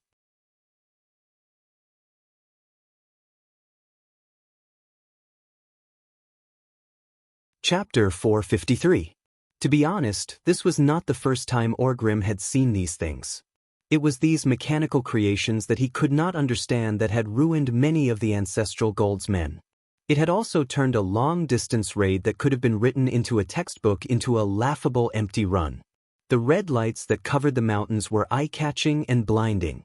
It seemed meaningless, but it was a declaration of danger to every beastman. What should they do? Attack. These things are not dangerous. A centurion said. Based on past experience, this was indeed the case. These things that covered the mountains might be able to blast out hidden trolls, but they were not aggressive. Perhaps in the eyes of humans, these things were no different from the crude axes that the beastmen made themselves. This centurion took the lead and rushed over first. He flew up and kicked the body of a squalling demon spirit. The Yao flew away like a broken ball. If it was in the past and his experience was correct, he would have no problem doing so. But now, bang! With a loud noise, the Yao exploded. The huge impact sent the centurion, who weighed more than 300 to 400 kilograms, flying into the air. Pieces of metal splattered all over his ugly face, and he was instantly blinded. What was more terrifying was that even though the armor blocked the fatal blow for him, the explosion still blew off one of his legs. A centurion who was not very famous in the Blackrock tribe was crippled just like that. At this moment, the Yao in front of them suddenly sped up and charged towards the Horde army. No. Stop them. Only now did the Horde realize that most of the trolls who were good at long-range attacks were already dead. If they had the guts, they might have been able to survive by throwing the only weapon in their hands. But if they were really close, the explosion was enough to break any beastman's arm or leg. Boom, boom. Following the continuous explosions, the elven rangers on the other side started shooting arrows at the wooden wall again. Suicide bombing was an almost unsolvable problem even before Duque traveled to this world. To Duque, the only problem was that he had not found the remote detonation technology. These Yao that charged forward were all loaded with bombs, and Duque used the system to control the magician's hand to detonate them. Even so, it was enough to make Orgrim's scalp tingle. Attacking isn't. It wasn't like he didn't attack. The losses were already great. The tribe was not afraid of sacrifice, but what the tribe was most afraid of was this kind of fruitless cutting of flesh. 10,000 people had died in total. Apart from tearing down 6 of the Alliance's wooden walls, they didn't kill anyone else. Including the trolls' spears, the Alliance's casualties definitely did not exceed 300 people. The huge casualties caused the beastmen's hearts to waver. Orgrim's army was only left with 30,000 people. Now, there were only 20,000 orcs left, and many of them had low morale. How were they supposed to fight? Duque, who was standing on top of the tower, was very patient. He had not made a move yet. Or rather, it was not yet time for him to act. The core elites of Orgrim did not move. Those 10,000 people were the last elites of the Blackrock tribe. These 10,000 people were not to be underestimated. The system elf gave Duque a rare hint. These guys actually had decent magic resistance. Not only was it resistant to fire, but it also seemed to have some resistance to ice and arcane spells. This covered most of the mainstream spells. What made Duque the most uncertain was Orgrim himself. Physical professions were different from magic professions. Mages were divided into 5 levels: Earth, Sky, Morning Star, Radiant Moon, and Breaking Dawn. Physical professions were very vague.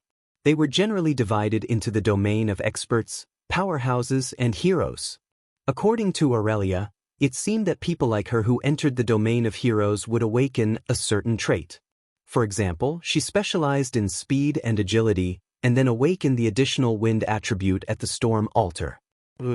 If he did not find an opportunity to force him to use his full strength, he would probably not know. Originally, Duque wanted to drag the tribe's elites to death. However, a line of system notifications shocked him. Pass the order. Let the Silver Hand fight.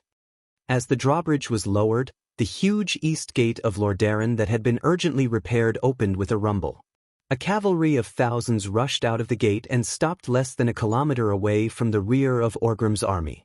The radiance of the paladins could be clearly seen from afar. There were not many people in the Silver Hand. In fact, there was less than half a regiment here, only 60 people.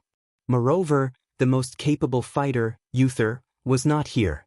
Only Tyrion Fordring and Gavin Rad, the 2 first-generation paladins, were leading the team. The holy light of the paladins blinded the eyes of the Horde scouts. The thousands of Alliance knights did not attack. They stood at the side and back of the Horde. After that guy ran to Orgrim's side to report, Orgrim's face immediately darkened. He immediately realized that this was Duque trying to persuade them to retreat. Great Chief, we can't retreat. If the humans really had that ability, they would have attacked long ago. Orgrim's deputy, Sabek, shouted. I know. Orgrim was very hesitant. Duque's tactical strategy was very clear. It was to kill as many of the Horde's elites as possible. Duque, who was not limited to one city or one place and only wanted to kill people, was now trying to persuade the Horde in the east to retreat. It was obvious that there was a problem in the Alliance. Duque had to give up on completely annihilating the Horde's army in the east and focus on annihilating the Horde in the west. But what was the variable? Orgrim didn't know. Right now, he was extremely envious of the Alliance's communication methods. This allowed the higher-ups to quickly grasp any changes in the situation. It was not like the Horde's outdated communication methods, where they had to personally send people to deliver orders. Now it was up to Orgrim to take the gamble. Even though Orgrim knew that the human cavalry at the back of his army was definitely not elite, he still couldn't ignore the existence of this army. If the horde's numbers dropped to 10,000, the attack from the front and back a few days ago would definitely happen again. Damn it!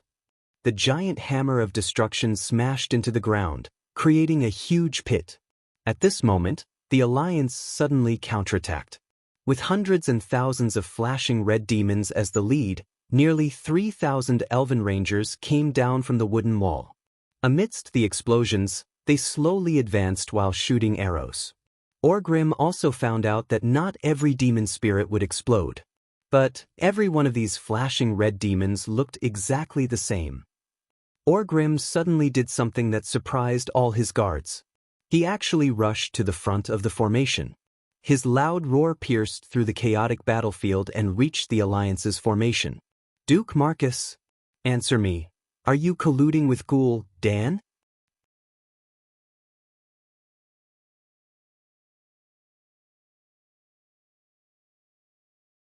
Chapter 454.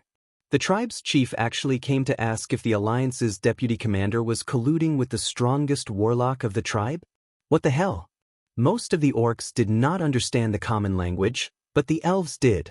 At that moment, the elves perked up their ears.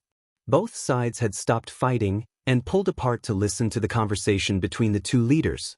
The few orcs who knew the common language were ready to be translators. As a leader of the Alliance, Duque did not have to answer Orgrim's stupid question. But Duque did not dare to not answer. Colluding with the Horde was a major crime. Thinking about the fate that Alterac was about to face, King Eden would probably be cursed for all eternity even after his death. Duque used a voice amplification spell to answer. Colluded? The pitiful Orc King Orgrim. Don't you know that you are being used by Ghoul Dan? No, I should say, don't you know that our Alliance and your Horde are all victims of the Burning Legion's Demon Lord scheme? What? No wonder Orgrim was shocked. He really did not know Ghoul Dan's motives, or the source of his true power. The Lord of the Burning Legion, the evil god Sardras, controlled our world's guardian, Medivh. He colluded with your warlock, Ghoul Dan, who was seduced by the demon lord, Kil'Thun. That's how the Dark Portal came about, and how your Horde invaded the world of Azeroth. To put it bluntly, you orcs are just pathfinders for the demons to invade this world. No, that's because our world is on the brink of destruction. Orgrim argued. Yes, it's because of the power of the demons that brought your world to destruction. Duque did not hold back his sarcasm. Orgrim was shocked. He could not help but recall his late friend Durotan's complaint. I think it's Ghoul Dan and his warlocks who destroyed our world. You see, wherever they go, they use their dark powers. The land is drying up, the trees are withering, there's no grass, and there's no prey. Without prey, the orcs have no choice but to starve. He would never forget how many of his clansmen had been sacrificed on the way to the Dark Portal when his clan was migrating. Some were weak, some were sick, and some were severely injured by their prey. Once upon a time, the survival of the fittest rule of the orcs for thousands of years made him feel that this was only natural. Now that he thought about it, whether it was Durotan or Duque, what they said was undoubtedly true. When Orgrim first saw the Dark Portal, it was still a dirty swamp, but it was not lacking in life. But now, during the winter, he returned to the Dark Portal. That place had become a barren wasteland. Gray hills, crimson earth. There were no ordinary beasts, only monsters mutated by dark powers. Now that he thought about it, it should be the warlock's demonic power. Ha! Have you thought it through? You orcs are just a bunch of pitiful creatures being toyed with by the devil. All your glory is just a joke to embellish the devil's conspiracy. And the one who is playing with you is Ghoul Aiden. Duque mercilessly spat out his poisonous tongue. Have you thought it through? Since you've thought it through, then scram. Orcs, go back to your world. Ghoul Dan. Orgrim waved his warhammer as he roared at the sky. I will use this to kill you. I will see you pay the price for your betrayal. When Orgrim shouted, there were a few in the Alliance who thought that they would not have to fight in the future.